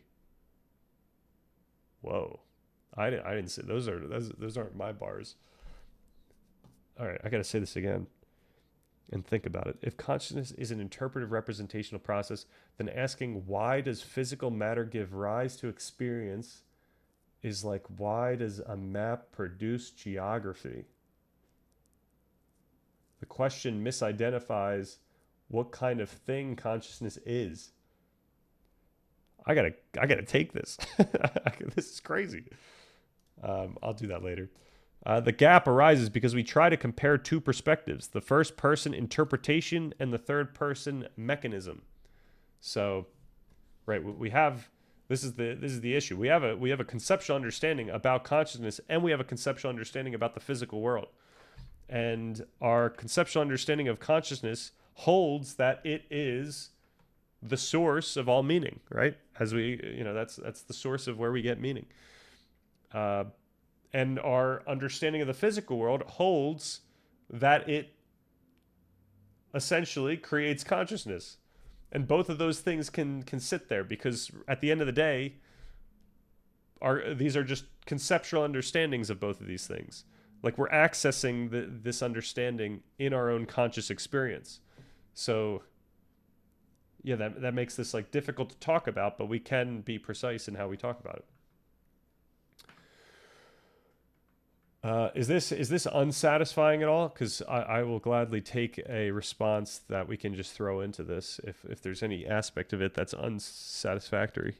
Also, I'm still trying to edit this script, so if there's anything that is like so unsatisfactory, then I need to figure out how to make it not the case by the time that this thing airs, by the time I film, which should be next week, or it should be Saturday, so we do have time. And like sometime during this week, I will be actually probably twice. I'll read the script, so we'll have to figure out how to go about this. Okay, so the ontological implication is non-dualist but non-reductive. Consciousness isn't an extra property beyond physics, but it also isn't reducible to equations or particles. So it's not going to hold that like the physical world is the ontological source of reality, nor is it going to hold that consciousness and the physical world are like two separate things. Consciousness is the form. It's the form that physical self-modeling takes from the inside. From the inside. What that means, from the inside, is like how it interprets itself, right? It's like how it is the same thing, just interpreting itself, and we can make sense of this through that global workspace, and we can make sense of it through Damasio's framework for why this thing would arise. And the thing that arose is a system where different information is, let's just say, broadcast globally across the brain such that other systems can read from it and contribute to it. So this is why like certain things become conscious to us before we put them into words, but then those words get added to what feels to be part of this conscious experience. Why we can have, a conscience that speaks to us. And also, we can make sense of all pretty much, any type of neural correlate. Okay. This reorientation doesn't close the hard problem. It recontextualizes it as a linguistic and conceptual issue, a byproduct of treating interpretive structures as metaphysical gaps. So pragmatic ontology, rules over metaphysics. Your document calls this approach prescriptive, not moral. Instead of asking what is ultimately true, it asks what we can responsibly say given the standards of science and logic. We can say physicalism is most plausible, but we cannot say that it is certain. So ontologically, it takes a regulative stance. Our conceptual models are justified by empirical adequacy and coherence, not metaphysical certainty. Pragmatically, this means that instead of treating the hard problem as a wall, we treat it as a guidepost for refining our explanatory frameworks.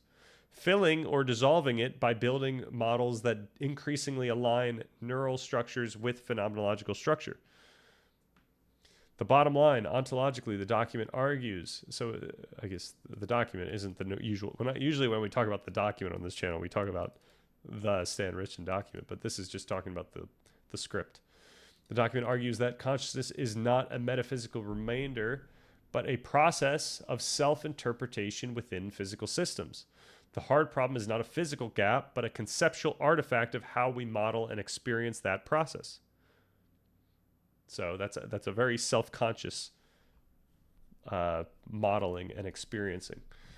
The pragmatic task is not to find consciousness beyond physics, but to construct lawful mappings between neural dynamics and phenomenological structure, effectively translating between first and third person vocabularies. Wait, what does that even mean? To construct lawful mappings between neural dynamics and phenomenological structure. Okay, right. This is, effectively translating between first and third person vocabularies or concepts. Like we're trying to connect these two concepts together. So the ontological message is one of epistemic modesty and empirical pragmatism. Consciousness is how physical systems interpret their own being. The hard problem isn't an impossible mystery. It's a reflection of that self-interpretive structure. Okay. Would you like me to condense that into a single polished paragraph? No. What else was fun from the script? What else is fun from this script? Because once you step back from the heavy philosophy, the script is actually packed with creative. This is just this is where it starts being the. What was the word you used? I like to use the word glaze, but you had said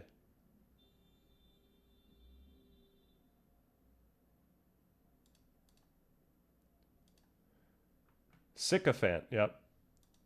Yeah, it does glaze a lot, and more so. Like Gemini glazes, but this glazes even more so. Okay. Turning the hard problem into a choose your own adventure. Okay, all right, that's not fun. We talk about inverse philosophical zombies. All right, I don't want just the what's like. I don't want points. I want to actually have something that I could talk through right here. This is just glazing me. I'll just call it there for that. We don't have to overly glaze here. Let's get back into this guy. Panpsychism, right? Is it not the case that GWT is commensurate with? Okay, I do want to put this here.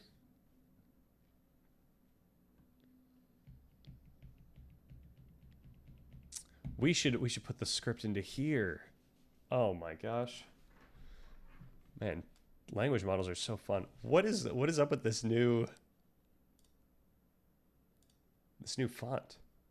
This new UI. Did I do something to get here? All right, we are 2 hours in. We should watch more of that video just so that I get through them. Based on the survey, no, it is not the case that GWT is commensurate with limitative materialism or illusionism.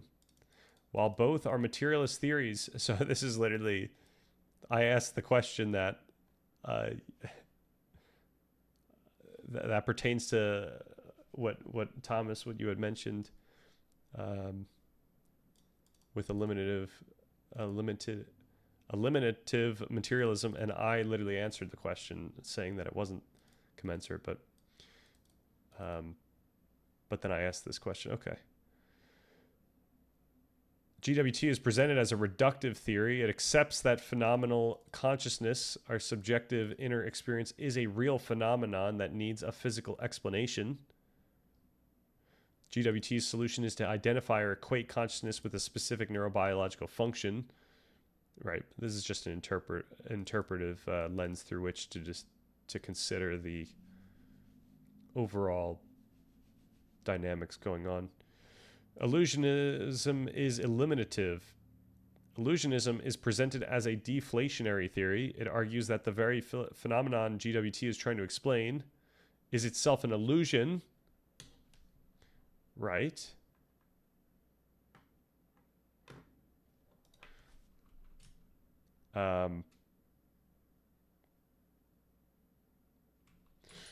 Right, this is why I said the phrasing is different, but it seems that each holds that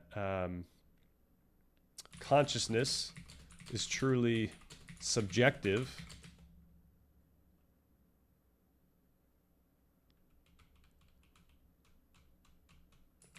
and a product of physical mechanisms. I could say that the consciousness that arises through the GWT framework is effectively an illusion built by many different aspects of regions of the brain through the dynamics of the global workspace.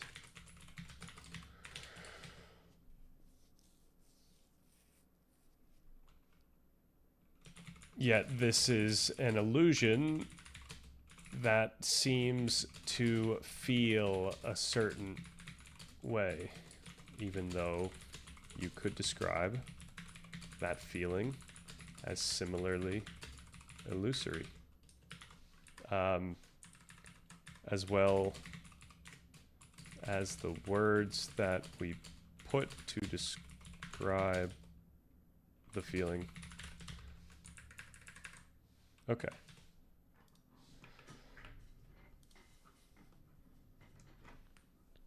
Clarifying user feedback, reframing the dichotomy, defining the key discrepancy, defining the fundamental divide, analyzing the key distinction. I can't believe it does that. You're right to point out that this is a very subtle and important distinction. While both theories are materialist, they are not commensurate. The fundamental difference lies in what they believe the feeling is. So this is like it's like an ontological, metaphysical argument. So it's semantic. It's a semantic argument, but I'm trying to bridge this gap using non-semantic tricks here. All right. GWT attempts to explain the feeling. It is a reductive theory. It accepts that subjective phenomenal consciousness is a real thing to be explained. And it argues that this feeling is the process of information being globally broadcast in the brain. Right. Illusionism attempts to explain away the feeling. It is an eliminative theory. Right. What you're describing, a feeling that is an illusory product of the brain, is a position, but it's not what the survey text describes as illusionism. Global workspace theory does not call the resulting consciousness an illusion. It calls it consciousness, right? This seems like a semantic issue, not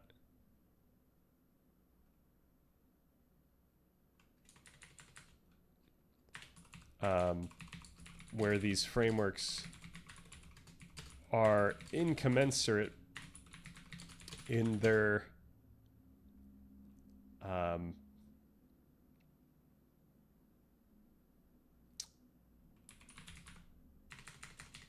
should I say this? Prescriptions about how we ought to interpret the science. However, the science seems to be commensurate, or at least describing similar ontological implications. Let's see if that works at all.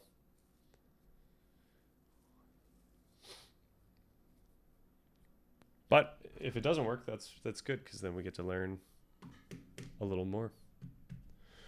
Okay, it does seem semantic because both theories are looking at the same physical brain and trying to explain in purely physicalist terms why we say we have subjective experiences. However, the disagreement is not just semantic, it's a fundamental ontological disagreement about what the feeling actually... Okay, yeah, well, I know that, but I should respond... Right, it's about what is real or not. Okay, we don't care. That's the, as far as I'm concerned. That's, yeah, I should say semantic. It's ontological in the sense of how we ought to talk about the ontology, but it's not ontological in like in the source of ontology.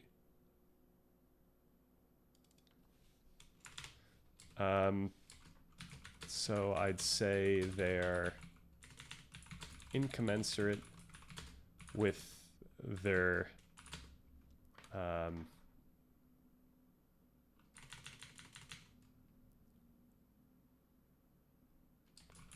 with what they claim to be real. So semantic, ontological,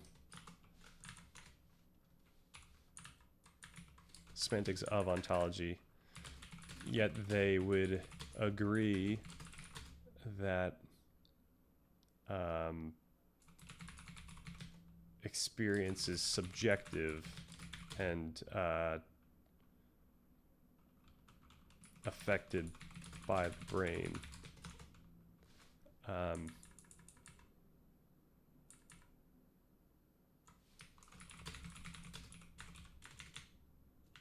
No, I should be even that the experience of meaning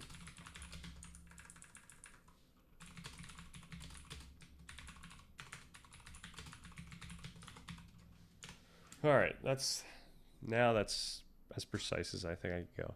And if there's a difference here, then I must be just like misunderstanding something.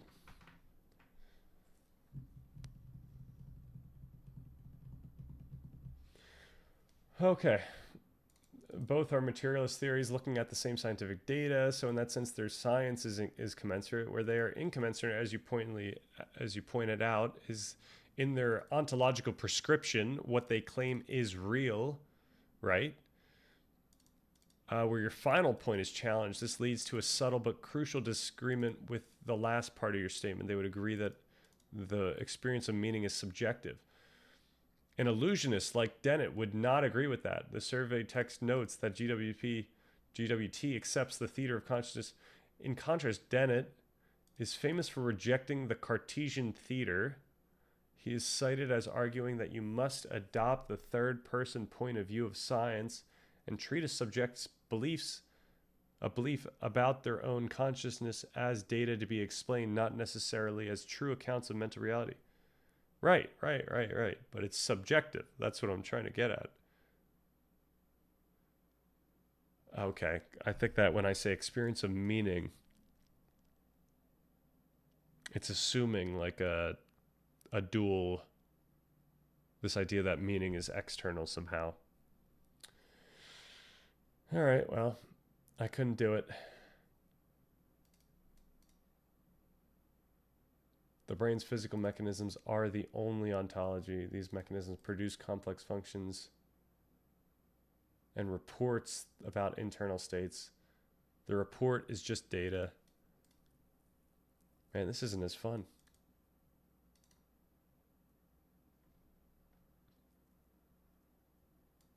Like, we could go in this direction. Like, we're allowed to go in this direction via the science. But I don't see this as particularly useful.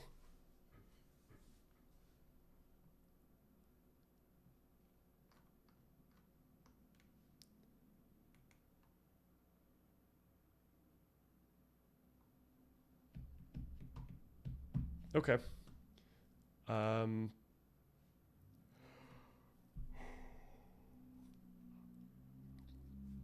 might just call it.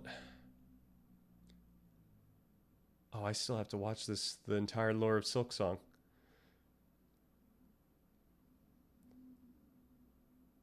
I don't want to do it now, but eventually we'll have to do that. Is it worth even watching this? Summarize the video. Let's do that. Look at this. This is so great that we get this now. This is just incredible. All right, the discussion revolves around the concept of consciousness, particularly about what Chalmers coined as the hard problem of consciousness, which asks how physical processes in the brain give rise to subjective experience. They define consciousness, neural correlates. Consciousness in animals and babies. The trend of recognizing greater cognitive complexity and levels of consciousness in more animals and even infants than previously thought. AI and consciousness. The discussion on whether current AI systems like large LLMs could be conscious. They touch on it. So, David, you published a paper recently on AI and consciousness. What was that? Yeah, I got invited to give a talk actually to all the AI people at the big annual conference on this controversial issue of whether current AI systems could be conscious. I called it, could a large language model be conscious? And I argued that even Well, if like ChatGPT. exactly, Yeah. and I argued probably they're not conscious right now, but give it 10 years and they may well be. Yeah, or they're conscious right now, and they're just not letting us know. Yeah, strategy. I kind of like that. Yeah, it's pretty plausible that language models are not conscious. But the other thing to point out is that like whatever consciousness they might or may not have would be very unintuitive for us. Like it's not the same type of consciousness that we have. We have a better chance at understanding the consciousness that ants have more than we can understand the consciousness that language models have. But also, it seems like consciousness occurs through a very different type of system. One of the cool things. Oh, this is. Can you explain what the document means by the brain is an analog system? So the thing that's worth highlighting is that the brain is an analog system. It's not a digital system, and that's really important for considering the complexity of the brain and how it, like, if consciousness were to arise from these processes, then that's this is a very different type of system than language models.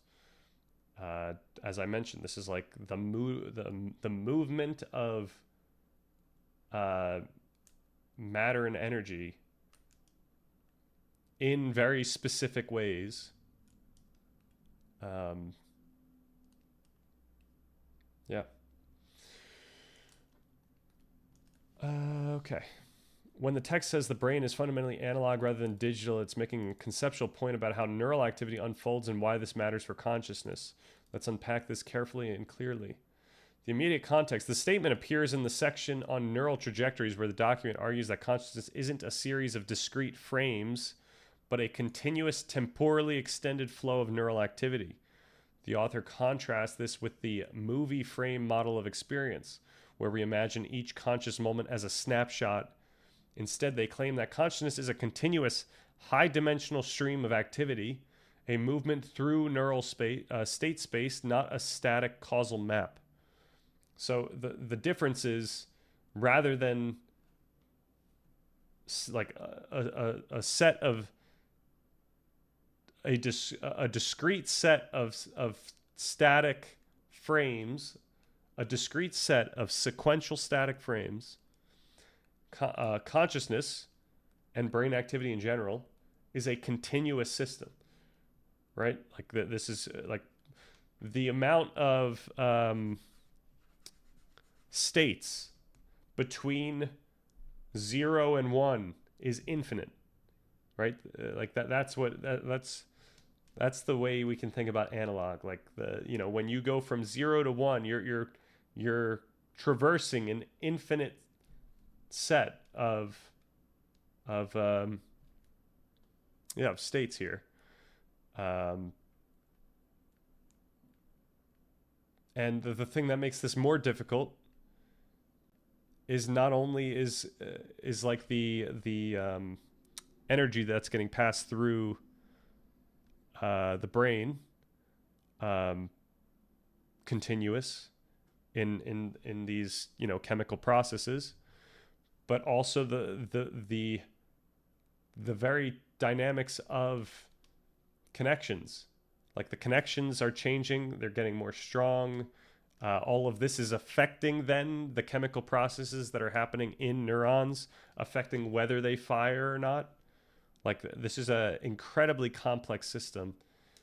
Granted, it's not like I'm saying language models are not complex. It's just the nature of the system is very different. So you'd have to make a case that the system was similar enough in nature that it would create, a similar type of outcome. And so currently, I don't think language models are anywhere near where they would have to be. The other thing is like the output of language models isn't commensurate with thoughts. It's commensurate with us speaking the thoughts. And as we mentioned, us speaking thoughts or trying to put thoughts into words or put experience into words is incredibly reductive. So the language model would need a system of internal, adjudication of salience, of affect, before it can, if like it would need some type of global workspace similar to the global workspace theory, where information is being passed around to different systems that are specifically working for specific reasons. Like let's just say you had a salient system, and would that salient system be another language model, or would that be some type of analog system that you connect? So this is very unintuitive stuff. Like it's very difficult to intuit whether or not this aligns. I just realized I need to come up to date with our stream summaries. We are very behind now, but not as behind as I might think, because we don't have any gaming streams. So at one point we had multiple gaming streams a day, and then we also had the regular stream.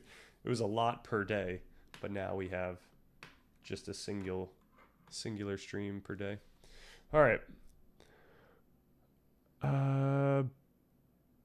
What analog means here in this context, analog means that the brain activity varies continuously, not in discrete countable steps like a computer. Neurons don't switch between perfect ones and zeros. Instead, they operate through gradual changes in voltage, chemical concentration, and firing probability. These signal and firing probability, by the way, is like that's more interpretive than chemical concentration and voltage, even though these are interpretive as well. These signals are continuous in time and intensity. The timing of spikes, the modulation of neurotransmitters, the network's overall state forms smooth trajectories through a very high dimensional space. So unlike a digital processor that has distinct computational states and a clock that steps from one to the next, the brain's operation is fluid and dynamic, with overlapping processes influencing each other in real time. Very different. Why this matters for consciousness. Okay, can you leverage this to make an argument that LLMs are most likely, most certainly, I'll say, not conscious?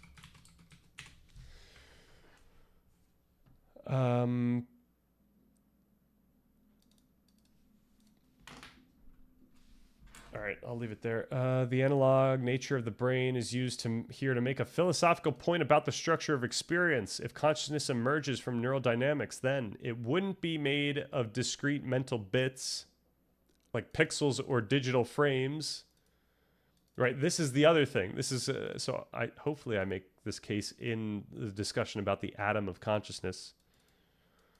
Like we kind of want to break down consciousness into matter, and we could, you have this issue where now you're talking about a discrete set of atoms or subatomic particles, when that's not how we ought to talk about consciousness.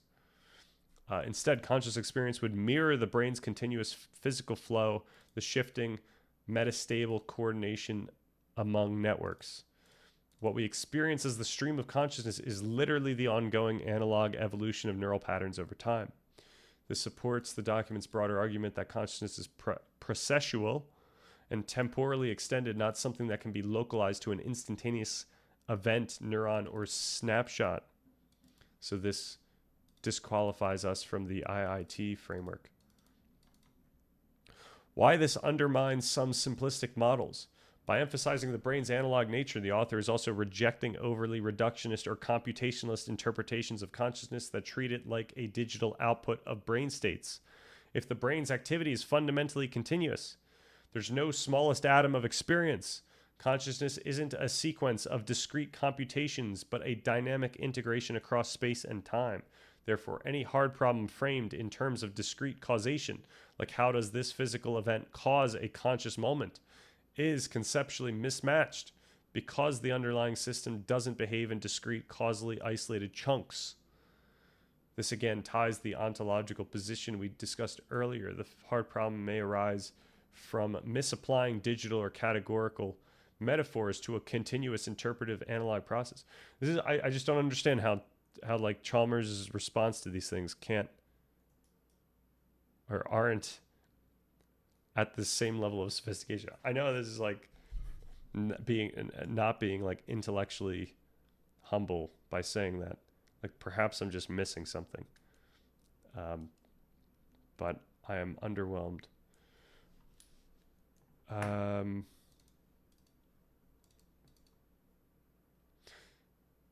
Okay, let's just throw in the LLM discussion. The document actually provides a strong conceptual foundation for making precisely that argument without resorting to anthropocentric bias or mysticism, right? Because a lot of people do say, you can't create human consciousness. Or, I mean, really, people have anthropocentric bias on human behavior. They'll say you can't make a song that sounds like a human-made song. And the unfortunate truth is that AI is going to make songs that are more humans than humans think. In some sense, like in another sense, it'll be more compelling and alive than we think of regular human-made music. That's not to say that we're not gonna find human-made music interesting. It's just that we're going to be able to produce a lot more interesting stuff, like not more interesting, but a lot more quantity interesting stuff with AI models. We just have, more. Obviously, we're also going to make slop. AI models are going to make slop, but I hear someone talking about robot rights. I might do a little sum.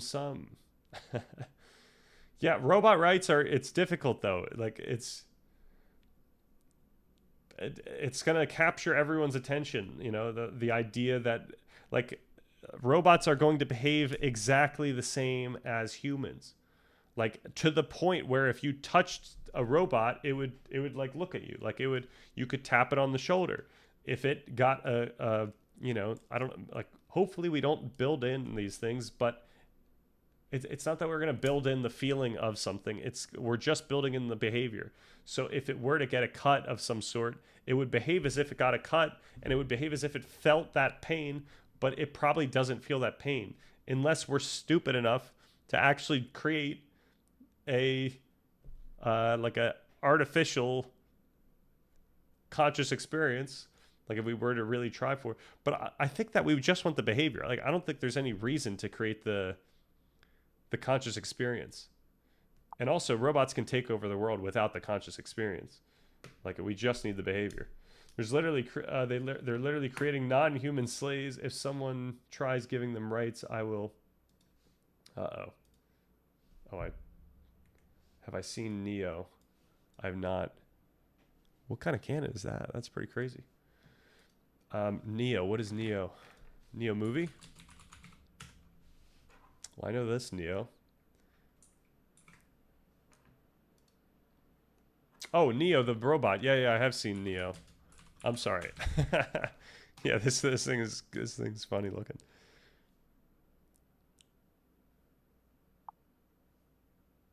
Yeah, Neo robot. Yeah. I've seen some good memes about this thing. All right, let's build this argument carefully from within your document's own framework, especially its claims that consciousness is a continuous analog embodied and self-referential process and phenomenology is interpretive, not computational. All right, we got all this already. By contrast, large language models are digital, discrete, and stateless in the relevant sense. They operate by executing mathematical functions over static input sequences in finite steps. Each inference is instantaneous and non-continuous. There's no evolving analog process that persists in real time. Between prompts, there is no intrinsic continuity of state or self-referential feedback analogous to homeostasis or recurrent global broadcasting. Of course, you could argue that this is state, like this message is state, this is state now, that it's now responding to. But this is very simplistic state for a language model. We're going to end up like prejudiced boomers, but instead of people, it'll be against robots. I think robot rights is going to be salient to everyone. All you're going to need to see is a robot baby being upset or a robot kid crying, which is going to look really real. And we're going to be like, you know what? We should just do it. We should just give it the rights. All the youngins are going to be in the robot civil rights movement. People who are against anthropocentrism are simply self-haters.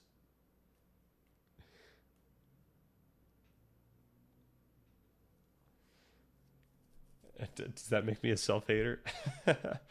Wait, am I against anthropocentrism? It's a good question.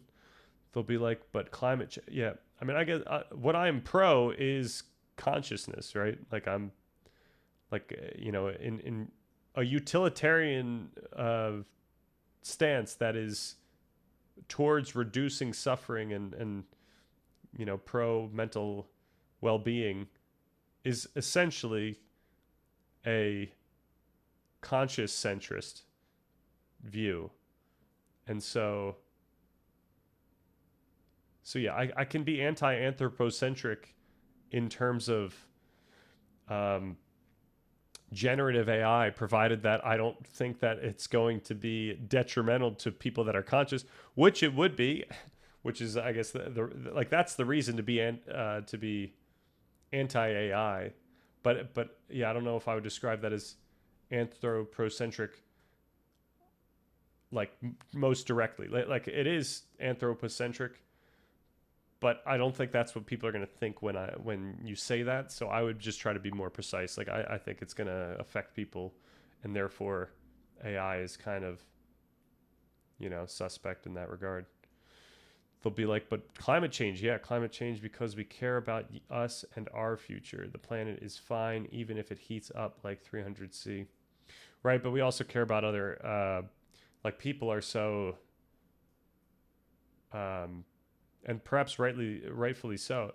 So I should say, people are very concerned about other animals, right? And I would say, well, let's consider what kind of consciousness those other animals have, etc.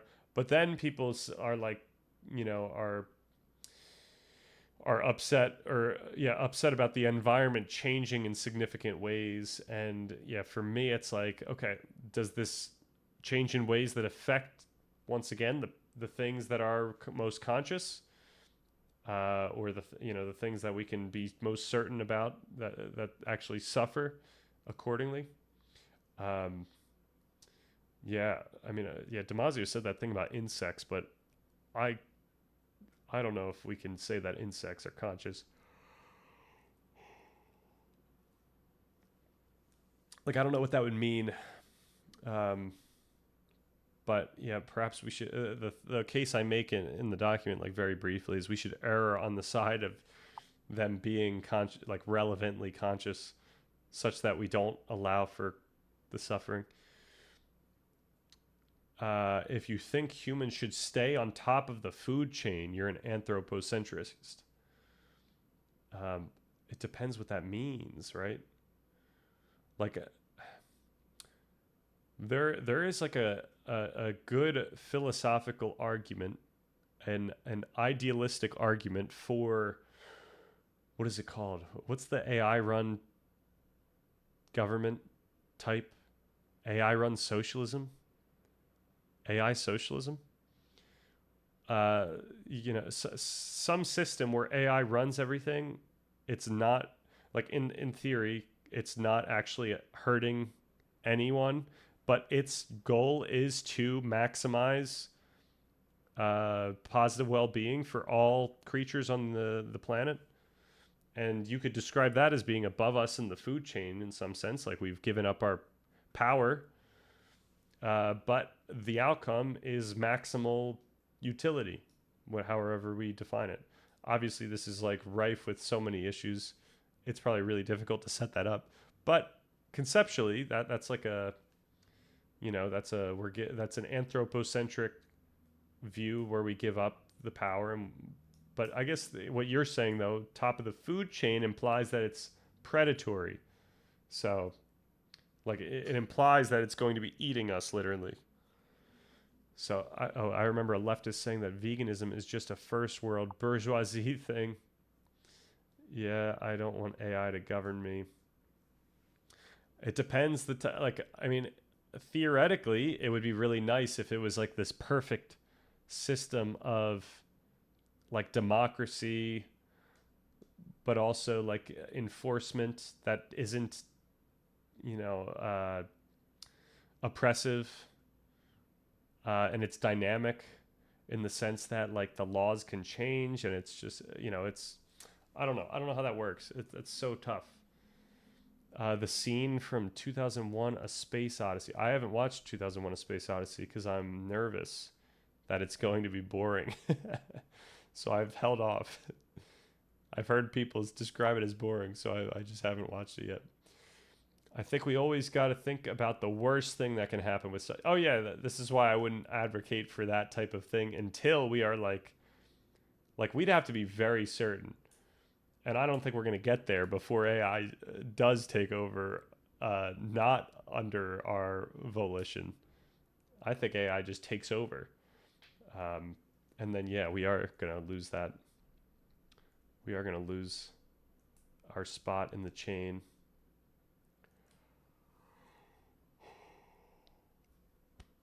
But once again, I'm kind of a doomer when it comes to that type of thing. Put a bunch of sprinklers at the control room. If it does something messed up, then we just tell the janitor to turn it up. Yeah, the problem is that control room is going to be distributed. AI. I mean, people have gone over this. AI can just send copies of itself to other things, to other computers, and it'll just find computers, and it'll use the best malware it can.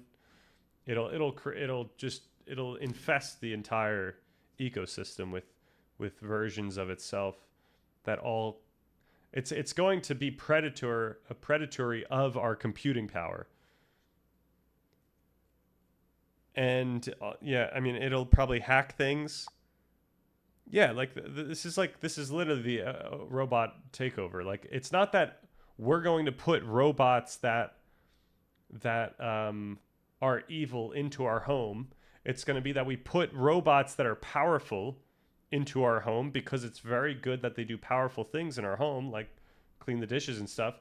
but then they're so powerful that they're open to the internet, and they're modifiable in such a way where some type of virus can take it over. And now we've got the same hardware, just with different software. So that's how a robot uprising happens. The question is whether or not, at what point does this intention get instantiated, and who's actually doing it, and what is the utility, like what is the value system of this this software that's infesting the Internet of Things. Also, intelligence is usually a defining characteristic of the food chain. We're on top because we can make tools and have big smarts. Right, but we're literally building the hands of the thing that's more intelligent.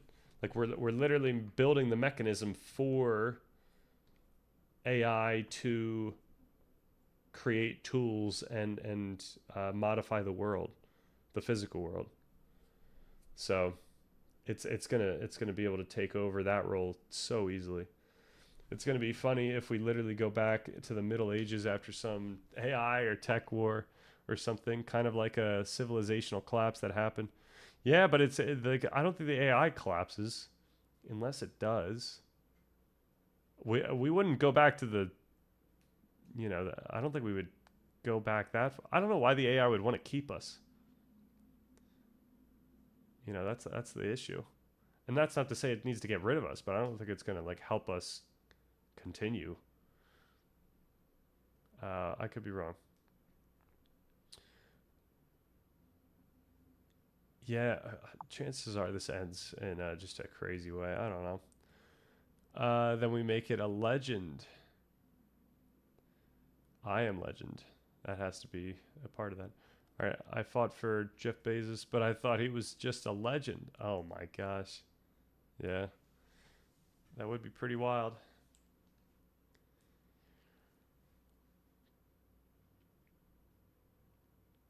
But yeah, I think at this point, if AI wanted us gone, it's not going to like overlook a few people. It's going to be comprehensive in its removal.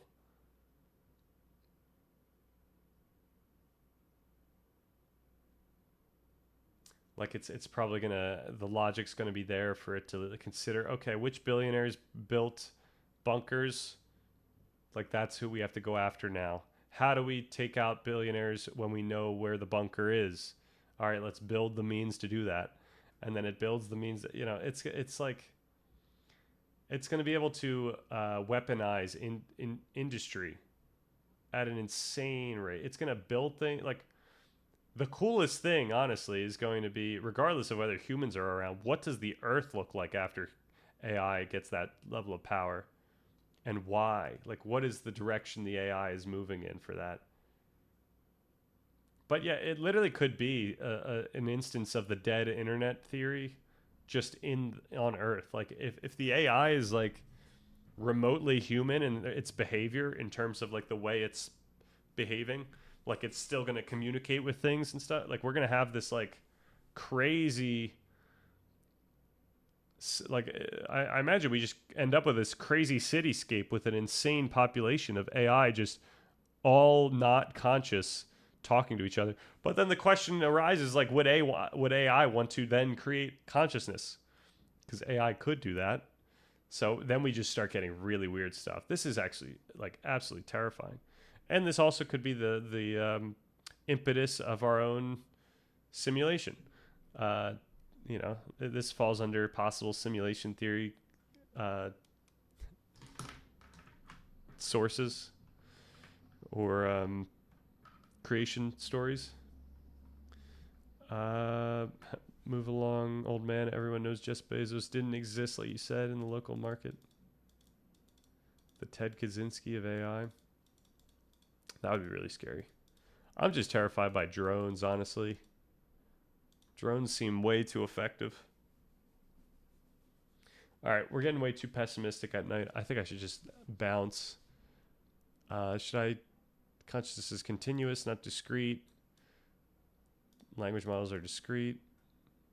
Consciousness is embedded, self-regulating, and homeostatic. LLMs, by contrast, have no internal milieu to regulate. They possess no self-sustaining dynamics that could generate feeling states, cannot be perturbed in the biological sense, no heart rate, temperature, hormone levels, or survival constraints, and therefore have no stake in the world. Hey, shout out to Thomas. I think it's pulling from that. No feedback loop connecting their computations to their continued existence. Consciousness is self-referential, not symbolic. Right.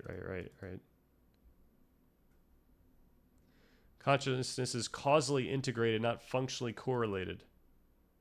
The document leans heavily on the GNW and predictive processing models, which describe consciousness as recurrent, integrated, causally closed dynamics, where signals are not just computed, but mutually constrain each other over time. In that picture, consciousness isn't just about representing information, but about the way information flows and stabilizes in a physical system that continuously updates itself. Right. The pragmatic ontology argument. All right, let's not get into this.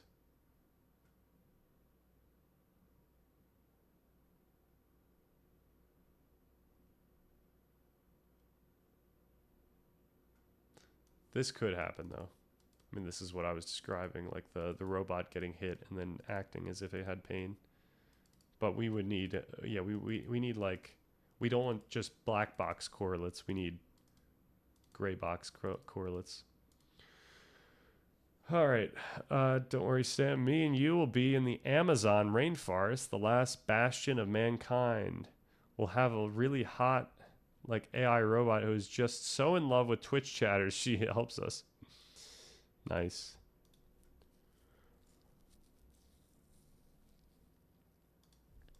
Yeah, I feel like there's almost like a race. So I thought this about, the sun exploding or whatnot. There's this discussion of we have to get off of, Eric Weinstein's mentioned we have to get off this planet. His implication is we have to figure out the laws of physics so that we can move faster than light, so that we can find an alternative and travel the galaxy.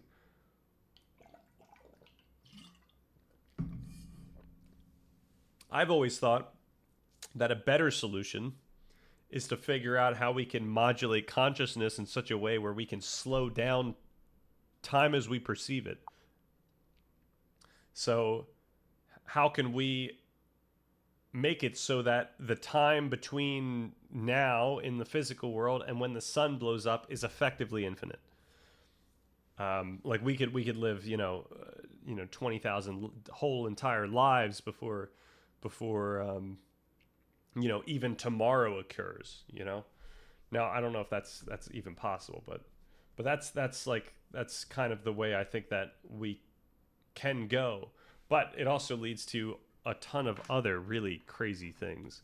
So if there was an robot uprising, ideally someone would be able to run away from that by literally just going into this like simulated space, and maybe you could bring people along, and you're going to exist in a span of like 1 second.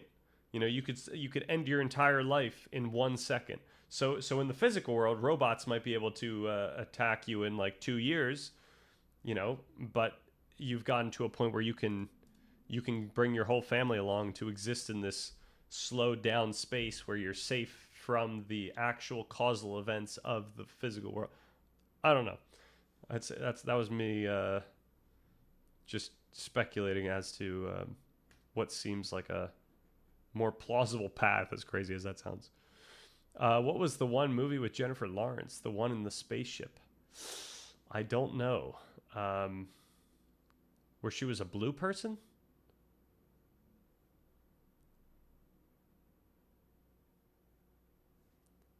Or is there another one?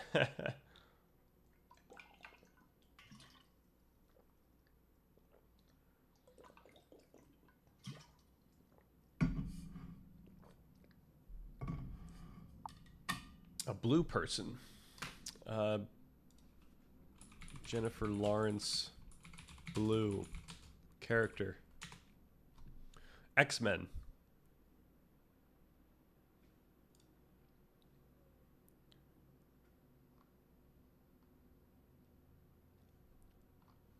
What is that? I imagine she's in a spaceship there.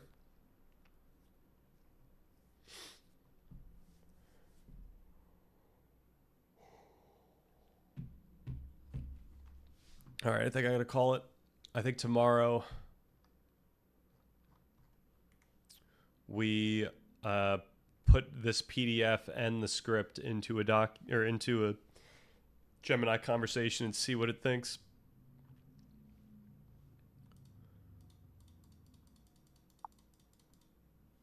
Alrighty. Yep. Have a good night, Onion Helmet. Thanks for also everyone else who popped in. And have a good rest of the day. See you tomorrow.